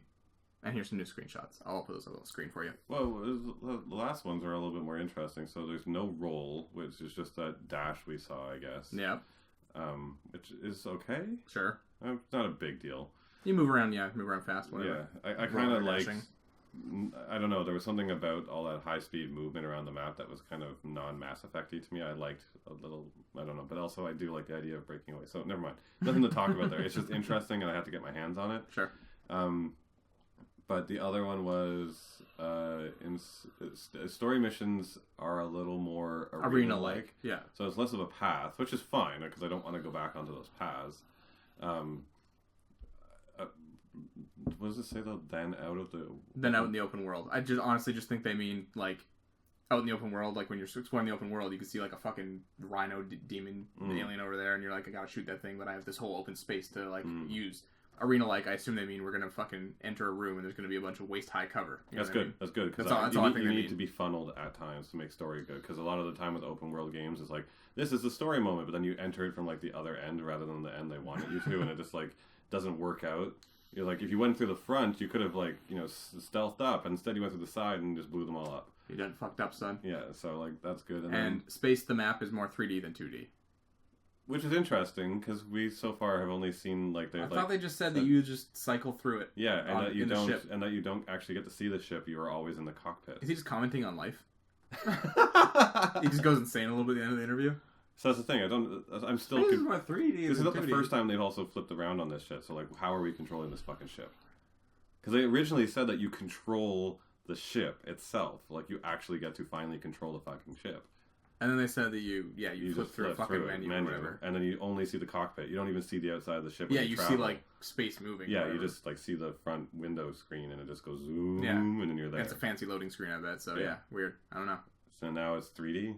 Yeah, I don't know. Because 2D was the original. I honestly don't really care about that one personally. I do. I really wanted to control the ship. Big thing to me is to feel like I'm actually flying around in space. Oh, I see. That wouldn't bother me. Did you feel like you were flying in space in the other ones? No. No, not at all. I was controlling a fucking Galaga on a map. Yeah. Like, it was just like, whatever. Yeah. I want to fly the ship. The shitty squid would come after you. You're like, fuck off. Yeah. That's stupid. Alright, coming up next, we're going to be going over cartoons we want to see adultified. And we don't mean fucking. We don't mean fucking? No, I didn't mean fucking. Did you mean fucking when we're talking about this?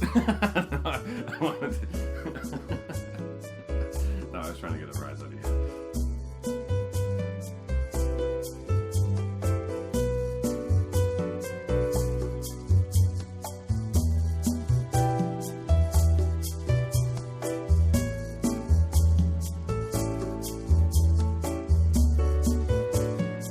Hello and welcome back to the second segment of the Pens and Pixels Podcast, where we're going to be talking about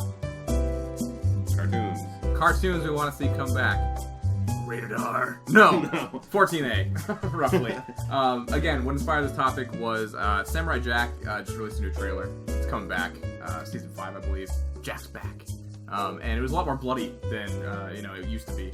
But that's because aimed at the audience that grew up with it. It was bloody before, though. That's the thing. You have to give it that little bit of a context for Dead, right? Because he got cut and bruised and all this stuff all the time.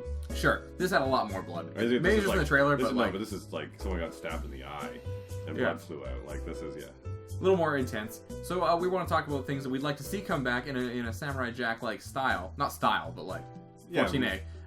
Brought back for adults, because like I said at the beginning of the podcast, we want to see this stuff come back aimed at the crowd that it was originally advertised to. Yeah. Like let the franchise grow up with you, you know what I mean? Yeah. Rocko's Modern Life means nothing to a 16-year-old, but it meant a lot to us. No, exactly. Yeah, exactly. You'd have to aim that at our age group rather than the 12-year-olds out there now. Yeah. Fuck, I was gonna say. You know what I actually like? This is kind of a little off topic and not really the same thing, but I want to mention it anyways. Something I've always appreciated. Let's see how far off this is. It's not super far off.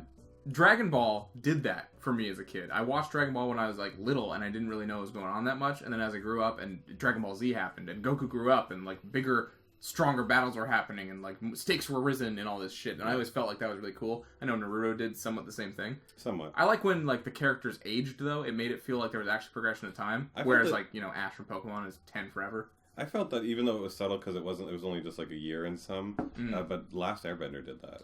Because Aang at the very beginning is a child, but by season 5, like him kissing Katara isn't like a 12-year-old kissing a 12-year-old, and you're like, you're just dating. Yeah. Like at the final end, he was like, not a grown up, but he was turning into a man. He was very. And they more drew sure. him a little taller. They drew him more structured. They gave him more of a jawline. I mean, he's not muscular. He was a thin. He wasn't as rounded as he was. Yeah, in the he wasn't seasons. like a bubbly little child, and they didn't make him all elasticy. They refined him, and even his design of his outfit, they made him more adult. Yeah, and I felt love like that. A year passed, you know. Yeah, exactly, and I love it. But even Avatar did that with the Legend of Korra. Mm-hmm. You get to see those characters aged in the next series, and well, spoiler alert, mostly dead.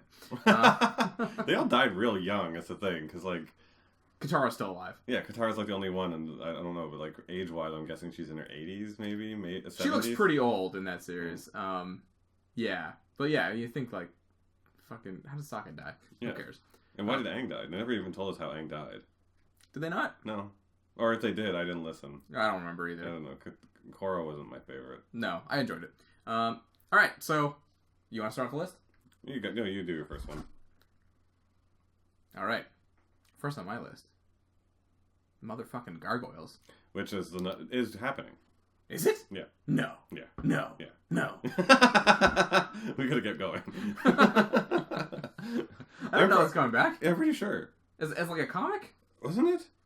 Or is it a show? I thought it was coming back as a show. Breaking news, folks. I really do. Or maybe it's old news. I don't actually know. Let me check here. Or maybe that was just the rumor. Sorry, because Ryan Lang was talking about it like nonstop.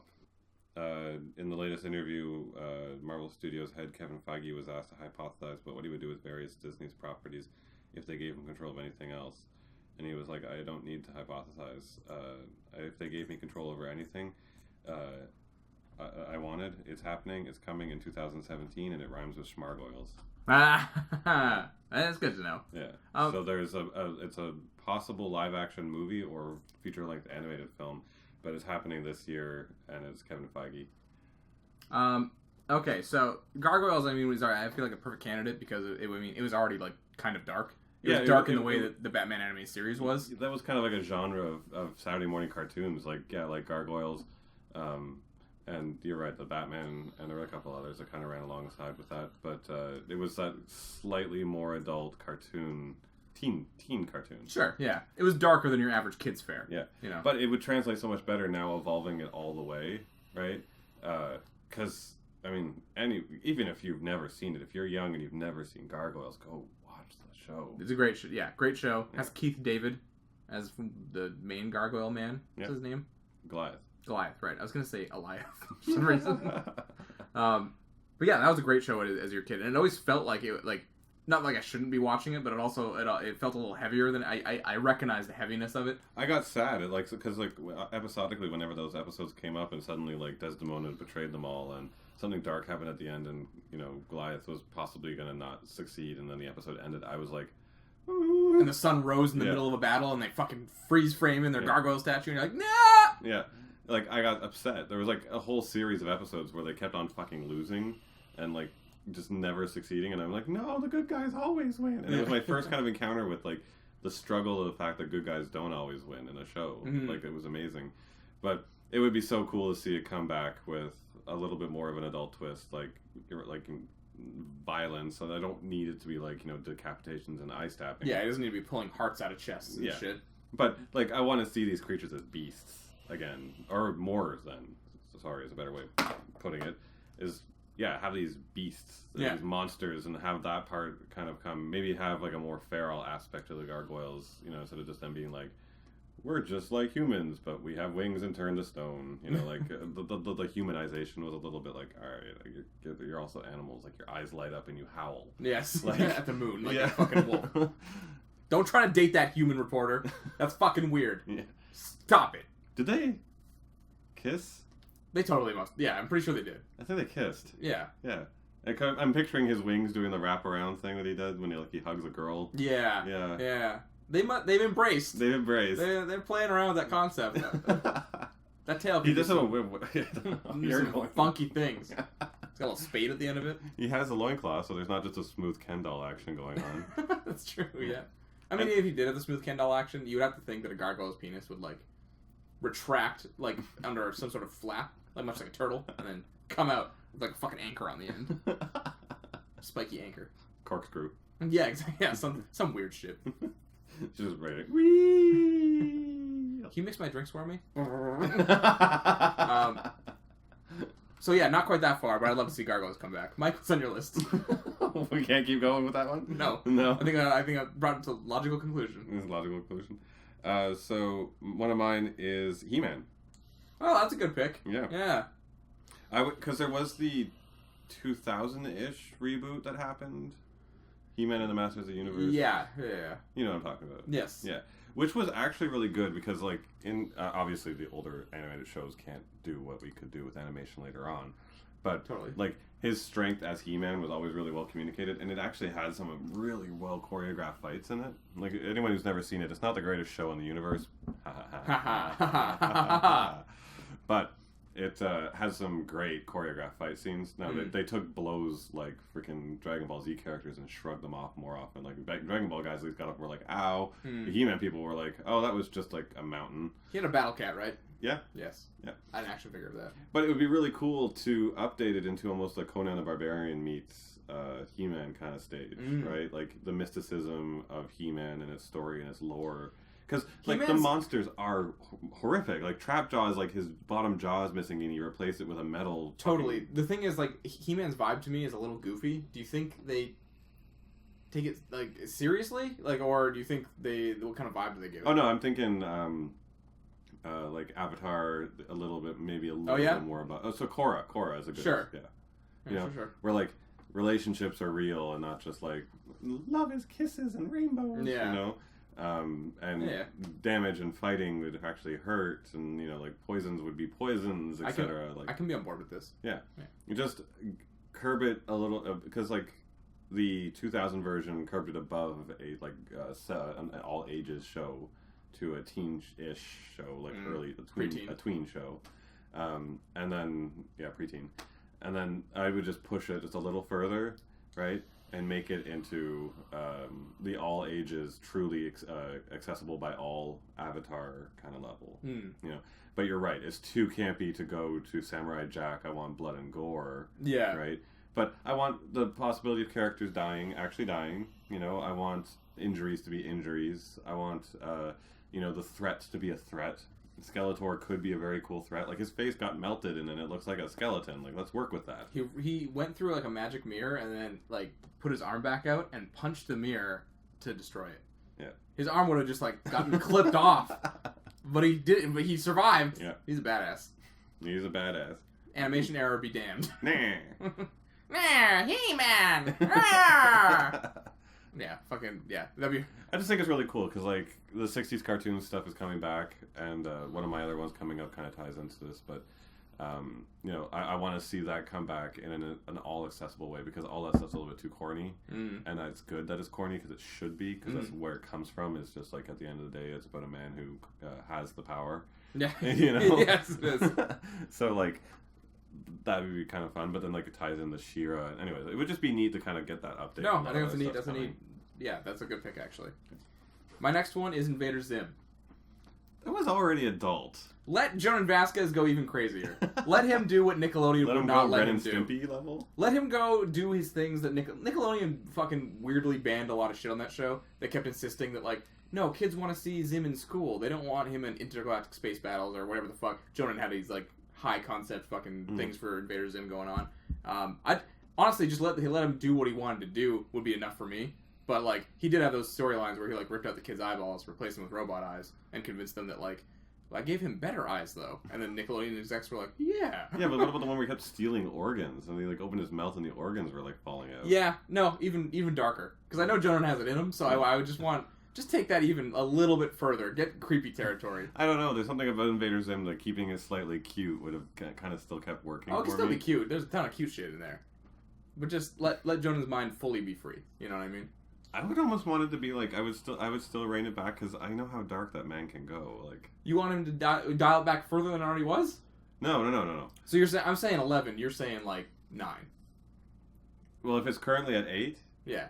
Yeah, like 9.5. Oh, okay. So you almost want full blown. You're almost there with me. It's just I know how dark Jonan Vasquez can get. Like that's some deep shit. He has a lot of cool like sci-fi concepts that I know he's talked about before too. That he never got to explore. Depressing stuff with his work, right? Like the one with the kid with the Squee. bear. Squee. Like that's sad. Oh yeah, totally. You know? And he would do that with Invader Zim, right? But I liked Invader Zim more. No, I think because he knew it was a comedy show at its core. I think. But that's the thing. I want him to embrace the comedy more.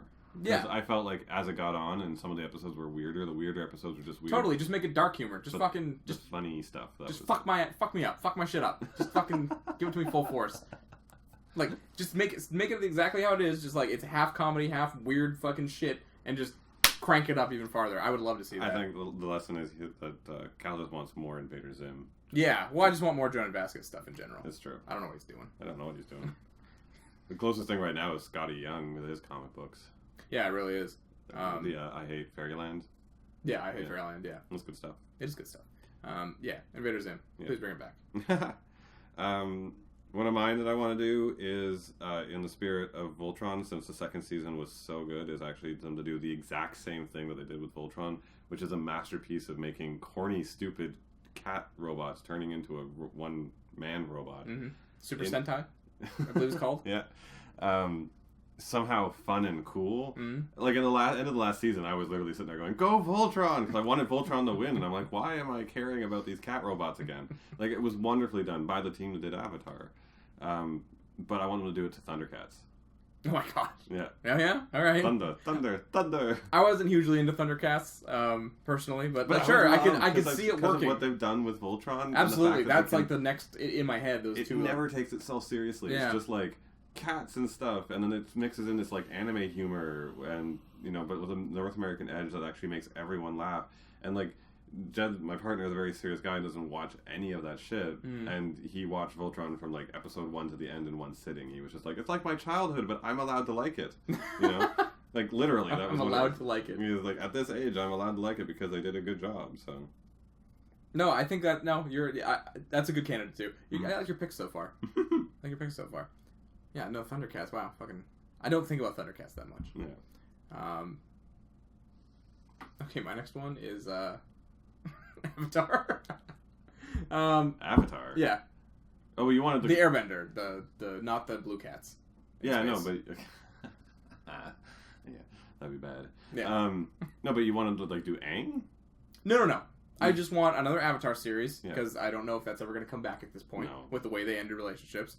I want it to come back, and even though Korra was a little more mature, darker than the first series, crank it up again, just one more notch.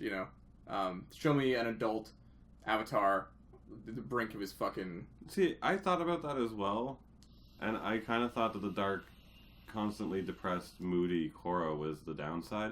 When I rewatched The Last Airbender, the reason why it was fun was that Aang was so playful and light and such a beautiful person that you were like, yay, Aang, but he went through turmoil, and that was more interesting, right? So it was like this kind of like bright person. I don't know if I want to get like darker. If you want to do an adult like Avatar, right? Like as an adult, which would be cool because they're always fucking teenagers. We're always like, oh, we're learning the elements again. Like let's just get past that.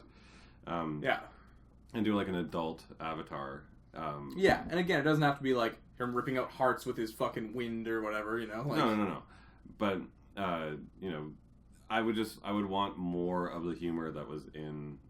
Sure, and it can have that. That doesn't mean Airbender. You seem to be misinterpreting my crank it up to 11 for being there's no humor whatsoever. I'm not trying to create the DC extended universe here. Bada bing, bada boom, Jeff Johns. Yeah, no, I'm not trying to do that. I still I want to keep it Avatar. I want to have the goofy moments. I want to have the lovable characters. I want to have the goofy moments, Mike. Yeah. But I also want maybe it'd be cool if we see fucking Avatar who he grew up and it was just a world of peace and he was like, well, I'm not a fucking train. Fuck that shit. Who do you think I am? Avatar. Fuck it. Whatever. I know how to splash a little water in my hand. I don't give a fuck. And then all of a sudden, like, darkness! And then he's like 22 and he's like, I don't know how to fucking fight! Like, something like that. And he just gets his shit fucked up. The Avatar legacy is getting destroyed because of been destroyed. Because he's garbage now. But it's already been destroyed. Korra fucked up everything. She kind of did. She failed at everything she ever did. Season 2 was awful. I hate Season 2. Yeah, but she wipes out the entire Avatar line by losing, which, even then, she's fighting just people are like, everyone's like, oh, he can fly. Like when she got poisoned and shit. He can fucking fly. You can fire molten magma from any orifice of your body, you know, like on a whim. And also, like, watching Aang is like, I can move a mountain. Korra was like grimacing to make a little beam of water. Did it ever bother you that firebenders could fly? With like the force of the thing? Yeah. Would that bother you? Yeah. Because it's not like combustion that they have fire. It's fire. It's not... No, but theirs is, it's not, it's like fire is the easy element, but for them it was heat, right? It was the heat of the sun and the energy. That was all it came from. Was just it always bothered me that she could fly. It was always energy. That was the idea. It wasn't like fire as an element was energy. Well, they were just buzzing around like fucking Iron Man, like with fire coming out of their feet. You know what I mean? Well, the only time they could fly was during the comet thing, right? Because otherwise they could just redirect themselves. Cause no, didn't what's her face? Azula? No, she could. She only one time she was falling and she blasted herself with enough force to hit the wall and stop herself. She couldn't just. I thought she flew at some point. Yeah, like, when like legitimately like was flying around. That was when the comet was around. Oh, was it like the very end of the series? The only time they could maintain enough constant thrust was with the comet. No one else could like sit there and hover at any point they wanted. Maybe we redo Avatar and the firebenders. They need a source of fire to always be firing. This is you making a joke about the Avatar movie. Yes. Yes. maybe if we reboot it, maybe it takes an entire army to lift one rock. Maybe that's the way we go with this series.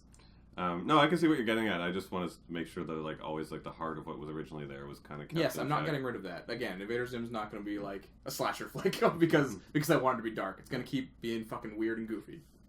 Yeah. It's always going to retain that. We want these shows to come back as they were, just a little darker. Yeah. So for my next one, I was going to do... Maybe I'll do this one first. Just because of the content. Now, this is actually going 100% full dark. Is do the comic book version of Teenage Mutant Ninja Turtles. Ooh, that was a good one. I actually erased that one from my list. Just because I thought...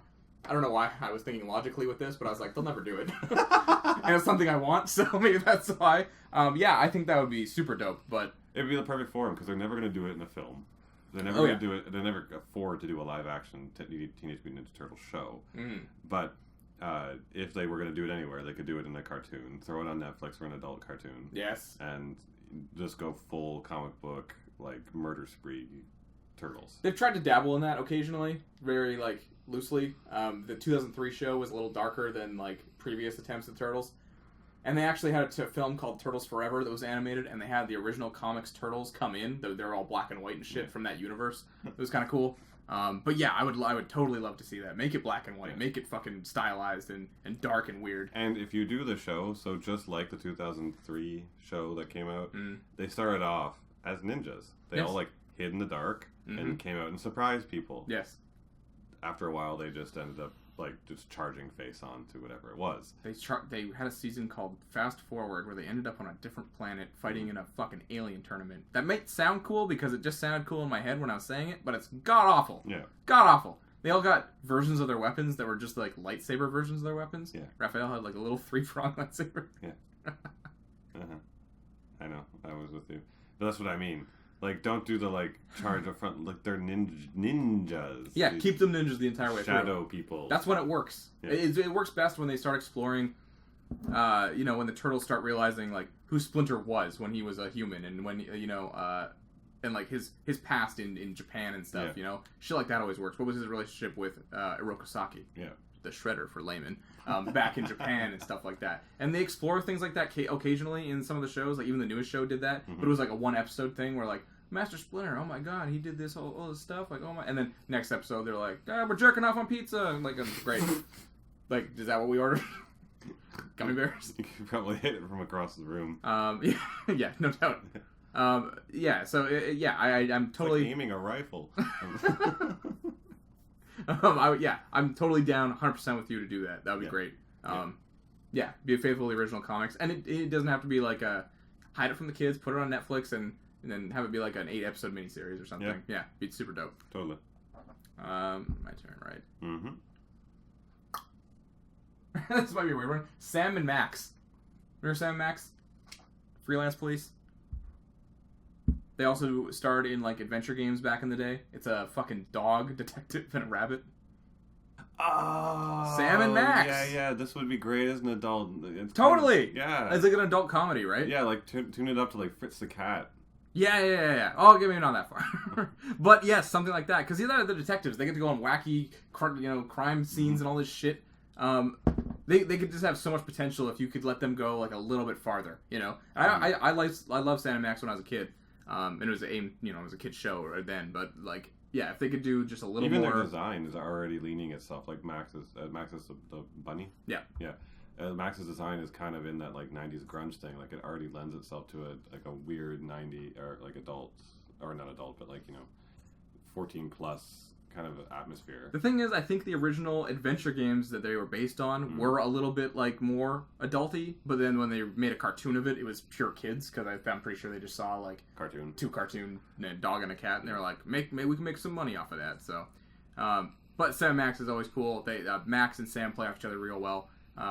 Always enjoyed their personalities. I'd love to see them have a comeback. That's a good one. Yeah, it would be really cool. Yeah, a lot of potential there. Awesome. My next one. I don't know if this ever was a kid's show, so I don't know if this applies, but I think it could be toned up because there's so much material there, is to do The Tick. Oh. Yeah, I'm not sure that was ever really a kid's show, but I can see what you mean. Yeah. Like, they might be doing that with that new Amazon series. I've never watched it. I don't know what they're doing with it. I don't know what's the thing. But I want a cartoon. Yeah, I want a cartoon. And I want the cartoon to be a little bit more like... tackle some weird shit inside of it, get really kind of heady, right? Because a lot of these characters, as they kind of were originally designed according to the creators, where they were supposed to all kind of be broken psychotics, like heroes were not okay in the head, and the Tick was the personification of that. He was so lost that he didn't even understand like injury. Spoon! Yeah, he was a broken man, and he doesn't even remember who he was, right? But like all the characters were like that. Even his Arthur, his assistant, right? Like, there was just something a little bit more deep behind each of these characters, and they were all going into the bar, hanging out depressed and sad most of the time, and none of them really had any true powers to speak of. Get some good writers on that and like really let them explore it. Yeah, give Christopher Nolan The Tick. And then like that dark humor plays itself off of itself the whole time, right? It would be all about the ridiculous insanity of them not really understanding how the world works, but trying to be heroes. Yeah, no, that's a good one. Yeah, I would really like that actually. Yeah. So I mean, if that's the goal for the Amazon series, then A+, but if not, that's what we want. Yeah, no, I know. That would be great as like a, again, an 8-episode miniseries or something, really exploring the themes of the Tick. Yeah. Good pick, Mike. Yeah. Fucking A, we're on a roll. My last one, something that is deep into my heart. Reboot. Yes. Now, if you don't know what Reboot is, if you're not Canadian, it was a Canadian show. It probably aired in the States at some point. Probably did. Not really sure. It was a 3D animated show, which was it the first of its kind? Yeah, it must have been, right? It was a 3D animated show, which was a big deal when we were fucking kids. We were like, holy shit. It wasn't the first 3D animated thing, but like it was the first. I think as a TV show, like first TV syndicated. Show. Yeah, and it didn't even really because like it didn't even finish its full first season. They only animated and got through because it was so much work back in the day. Through like half of a first season, and then the first season the second half aired like a year later almost, and that was the first season, and then we had to wait like for fucking ever for the second. It seemed like a long time, and then for fucking ever for the third season, and then that was the last one. They made a movie after that. Yeah. But it was a really cool series exploring the insides of a computer, kind of. With some really weird... It makes you, ever since, haven't it? Every single time you turned on a computer game on your computer, you were like, I'm killing them. Yeah, I never understood how, like, you killed Yeah, you computer. Winning a game that you play on your computer would, like, literally destroy the city you're working in. Like, a part of your hard drive would just burn out. Like, never made any fucking sense. But yeah, it was a really, really cool concept. So they're in a computer, and the user would play a game, and a giant purple cube would come out of the fucking sky, and the Guardian, Bob, would need to... I love that his name is Bob. Because everyone else had, like, or .com and Enzo and all these fucking futuristic names. He's like, I'm fucking Bob. And he would have to fly under the cube, get in there in time to defend everyone from destruction of the city. And that's the NPC you're playing against as a computer. And it was so much fun, that show, because you just got to go, like, into different... As I got older, I would realize, you're making an Evil Dead reference here. Holy shit, you're making a fucking, like, a Mortal Kombat reference. You're making a Dungeons & Dragons reference. Like, all this shit. And now in, modern day, like, they can make so many cool references to stuff. And honestly, it did get a little darker in the later seasons. It really got kind of creepy with hexadecimal and stuff. But, again, crank it up just a little bit, the darkness. Keep all the weird, goofy stuff in the games and everything. Like, you got a great series in your hands. Yeah, it plays itself like it was evolving into a more adult themed thing in the first place on its own, and it got stronger while it did that. I mean, I think there was a... It totally did. When Bob... Spoiler alert. Bob gets sent off into the internet. Well, the web, because... The web, that's right! No, because there was actually, back in the day, in the very beginning, there was a difference. There was .NET and web, right? WW. It wasn't just one thing. There were two, and the web was open source, so it was full of viruses and stuff, so people saw the web as, like, basically the undernet that we have The now. weird, like, spider thing came from the web and was a creepy, thing in that episode. So the web was, at the time, in the internet age at that time, was the hacker world, basically, full of viruses and, like, what we would have the dark web or our underweb that we have now. Yeah. But then the net was just the system that connected computers to other computers, just like a direct connection kind of thing. That was safer at the time. And now, of course, it's all just the web. Right? Yeah. But... You know, they were just... That's the thing. You could ramp it up to new current stuff, because, like, each Absolutely. I'd be so excited to see, like, with all the shit they could do now. Yeah. You know? Oh. Yeah, it would be really good. Yes. It's a hard one to explain. Every time you talk about Reboot to anyone who hasn't seen it, they're like, the what and the who. And you show them a picture, and they're like, that, and you're like... Yeah, like, no, but it's really good. Really, I swear to God. like, if you watch it, you'll be totally invested. It'll be awesome. Oh, man, imagine they did a season, and then, like, it goes by, and it's great, and then the fucking end, it boots up, and there's a megabyte. Isn't he die at the end of that whole thing? He turned into Gigabyte at some point. Oh, God. Yeah, I'm not sure if he died or not. Not really sure. The names were really clever. You're right, like .net and stuff. And then the Enzo, hexadecimal, Fong. megabyte, Fong. Yeah. Like, they were all very clever. Yeah. All right. And your last one? Or is this your last one? I think I might have one more after this, but sure. The first one I'm going to talk about is doing an adult animated Beetlejuice. Ooh, interesting. Yeah. Yeah, that's kind of cool. It would be very cool. Yeah. Yeah. I mean, the Tim Burton... aesthetic? Well, the Tim Burton movie, right, was... Because that ending, even most of that fucking movie scared the shit out of me when I was a kid. Oh, yeah, totally. Some creepy... Watching them melt and age or whatever at the end, that fucking was in my nightmares for years. But, doing something like that... No, that'd be neat. Cartoon-wise would be really cool. Maybe like something kind of like Cyber 6-y and like design. Ooh. Yeah. Yes. Yeah, and then kind of build that up. I don't really know where else you would go with it in story though, because like in the cartoon, they're friends. Didn't he just like live with her? Yeah, and they were just friends, and they went on adventures and stuff, and she just liked the wacky. Yeah. But Beetlejuice was an enemy in the movie, right? So I'm not really sure where you'd want to take it from there. Like, where would you go? Make him the enemy again. Make him the enemy again? Yeah, have it from his perspective. Yeah. Like, he would be the villain? No. Place it like he's the hero. But you just said make him the villain. Yeah, well, he is, but you're the perspective of the villain. I mean, like, yeah. Would we get rid of Lydia entirely? Yeah. Yeah? He's at a new place. Beetlejuice goes Hawaiian. Fund it. Yeah. Actually, no, I won't go with my other option. That was my best. That's a good one to end on. Out of curiosity, no, you gotta say it though. What was your honorable mention? It was Mega Man. Oh. Yeah, I don't know. Yeah. Yeah. I was kind of just like, I was thinking about it, and I'm like, I like Mega Man, but I don't know if it needs to be updated. It kind of is what it is. Yeah, Mega Man's totally like, just a goofy little robot man. Robot man. Yeah. They tried to make it because like I was only thinking about it because with Mega Man Legends, where they made him into like an android that was actually designed to wipe out humanity, and like that was his unlocking of his memories and stuff. I was like, that's cool. Yeah, right? No, I mean the Mega Man X series goes there a little bit too. Mm. I mean it's obviously just a fucking 2D side-scrolling platformer. Like, you really gotta dig in there if you want some story, but like there is that kind of shit in there, like a little bit. Yeah. But the Zero series is also very like post-apocalyptic and weird and depressing. But like again, who's reading the dialogue in those games? The thing. Certainly not me. Yeah, that's the thing. Like Legends was the first thing to close to a story in an RPG that fell behind it, and I really liked it, but there wasn't really anything there to make more. Yeah, no, I think it being what it is the best course for it. It'd be like trying to make a Mario show. Like at the end of the day, Mario saves the princess and jumps on things. Like they did that Mario show, which was fucking weird back in the day. Yeah, they had those live action like Ron Jeremy lookalikes. I don't think Mario can be turned, or like Mega Man's or those could be. I was literally thinking about this the other day. Like someone mentioned like Disney buying Nintendo as like their other pillar. Like they have Star Wars, Marvel, and they could buy Nintendo and have all those franchise and properties. And I thought like. oh yeah, it's cool. They can make like an animated movie with Mario. But I was like, what the fuck would you do?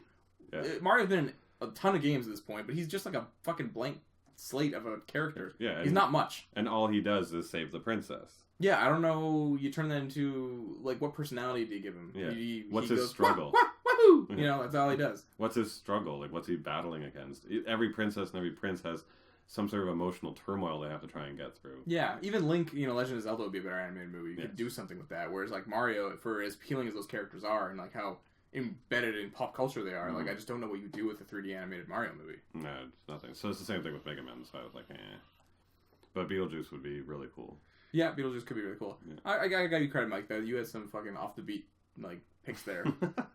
Well, you also took a lot of the ones I would have picked. Like I was totally down with Gargoyles originally. I was like Gargoyles for sure. That was the first one that came to mind when we thought of this topic. Same thing. You were like, when you brought it up, I'm like Gargoyles. Yeah, and again, we don't want any of these series to really turn into Spawn or anything in the animated series. Well, maybe Ninja Turtles a little bit. Sure, yeah, a little bit. Yeah. Take that dark. Just take the original fucking source comics as the inspiration and go for it. Yeah. Get Peter Laird on there. Not the other guy because he doesn't care anymore. He just sold off his shares to Ninja Turtles. Really? Oh yeah, he just sold to the other guy. I think at some point, like, he put his hands up and he's like, done. Like, he just walked out. Here you go. Well, at the same time with the Ninja Turtles comics, how many times are they gonna frickin' die? Yeah, I don't know. I mean, Turtles comics is still coming out to this day. Yeah. It has an audience. It's weird that Turtles is not nearly as big as it used to be. Like when there's Turtle Fever back in the early 90s, you know? I'm almost surprised they're still around, but they have a fairly successful TV show on Nickelodeon. It's on its 4th season. The movies do well enough for it to have warranted a sequel, you know? Merchandise must sell. I don't know. It's just, I never see people talking about it. Aside from me, I don't see people fucking talking about it. Maybe kids are all about it. I have no idea. No. You know, I don't know what kids are into nowadays. I have no clue how the attachment's maintained. Beyblade? What? Think they're into Beyblade now? Kids? Is it back out? Beyblade? Is there a new show? Did Beyblade ever go away? Did it not? I don't know. Oh. That's so fucking stupid. Dude, I had a friend, like, I was at the age where I was getting too cool for school. I was like 13, and I was like really, edgy fucking 13-year-old. And like, I remember going to my friend's, like, it was at this camp or something, and like, I hadn't seen him in a while. I went out there, and like, I looked over, and he was like playing like Beyblade with his like little brother. Like, and I remember just like, and they were like literally shouting like, "Let her rip!" at like, or whatever the fucking catchphrase was as they went into like a tiny bowl and clashed against each other once and fell over. And I was like, I look down on you now. You are less than me. I used to make it my mission to try and convince all my friends that any of those things were cool because I found all things that were outside of the North American norm, where hating comic books, hating cartoons and all that was the norm for a kid. But I didn't understand how you could have any form of expression without it. So I had to. I just thought Beyblade was stupid. I wasn't out of cartoons at that point. I just thought Beyblade was awful. I always just tried to convince people. So I was so stealth about like what would I call it, like hypnotizing people into things that I knew they would like if they just saw it. But they sitting them down to watch it and directly making their focus on it. That's the difficult part. Would never work. So I never did that. My mission was, so I was like a 16, 17-year-old douchebag like all the rest, right? So all my friends would come over and they're all like getting stoned in the room and blah blah blah, like 17-year-olds do. And then I just put in a VHS of Cutie Honey. Yeah, and I just let it play in the back, and they just keep watching it, stoned in the corner, and eventually they're like, "What is this?" Yeah, and it's so ludicrous anime, especially if you've never seen it before. Yeah. And like I remember the scene that got everyone hooked on it was that one of my friends looked over, and at that moment, one of the grandfathers like stole a pair of underpants and started running, like doing the Japanese thing, like with a pair of underpants, and it cracked him up so hard they thought it was the greatest show ever, and they ended up watching the entire thing, and they're like, "Hey, this isn't bad." What a fucking random thing for you to put in. Yeah, and then like another time, right? They're all getting drunk, and I just slipped in Ranma and put it on the background. That's the one where the guy turns into a girl? Yeah. All right, I've had enough of this podcast. I would just do it, and then they started liking it, and they started asking me, and suddenly we started watching anime. It worked. No. I read some of Ranma half. That's what it's called, right? 1.5. Yeah. Ranma half. I read the manga. I was on vacation somewhere in like Minnesota, and like there's 62 like massive novels of it. Like, don't worry. Japanese comics confused me when I was younger because I would read like Dragon Ball, and I knew that they were gonna punch each other. Then I read something like Ranma, and I was like, when did they get to the punching? What is going on here? And I didn't realize that it wasn't about that. No. I read another one about like... Well, it is at points, but yeah. I read another one about like a fucking robot butler or something. Chobits. Chobits. Yeah, and I was like, when does this get good? Like, I read like 2 volumes before I was like, nothing is going to happen. Like, I was too young to understand that. Like, I just thought all anime at that point was like Sailor Moon or Dragon Ball Z. They fight a villain and they could power up and do their thing. You know, I didn't realize at that point. And I always just slip in different things. Even sometimes what I would do is I would take I would draw a copy, literally just cover to cover stuff from things I knew were more adult in anime that I could show off so they get interested, because everyone always looked at my books. So I used to copy like directly was Serial Experiments Lane. Remember that one? Mm-mm. Incredible series, cerebral and weird, very dark, full adult, incredible work. The guy who did 2 series, Hibane Renmei, is not quite as good, but Serial Experiments Lane is a classic masterpiece of a Huh, no, I've never even heard of it. To look up the artwork of it, it's actually really cool. But I drew it out like meticulously, and everyone would look at that because it's beautiful work. It's weird, like I can't even describe the story, but it's a computer like incorporating into a girl image. I drew that out meticulously, and everyone's like, "That's amazing!" And I'm like, "Oh, it's like a piece from Lane," and they're like, "What's Lane?" And then I would show them, and then they'd be like, "Oh, I got to see more. Here's the first episode." You were a fucking shifty little bastard. I spent so long trying to sell what I was doing was cool because I was the cool kid, but I liked all the nerd shit. So it was so hard to convince the cool kids that I was still cool, despite the fact that I liked all this nerdy stuff. In high school, I think I only hit it for about a year, and then I just kind of I was like, whatever. I don't fucking care if they know that I like X or Y or Spider-Man or whatever the fuck I was into. Yeah, but you're in a small town. You're like convincing like 30 people to like you. Yeah, I guess so. I had a school of 2,500. It was Spider-Man? Spider-Man. Spider-Man! Oh. Yeah, that's about all it takes in the country. Alright, that's it for this episode of the Pens and Pixels podcast. I hope you enjoyed. You can find me on Twitter at TheCalG. You can find Mike at MikeCan'tDraws if you want to get at Pens and Pixels. We're across all social medias. Pick your poison. You can tweet at us questions and answers if you have any about life.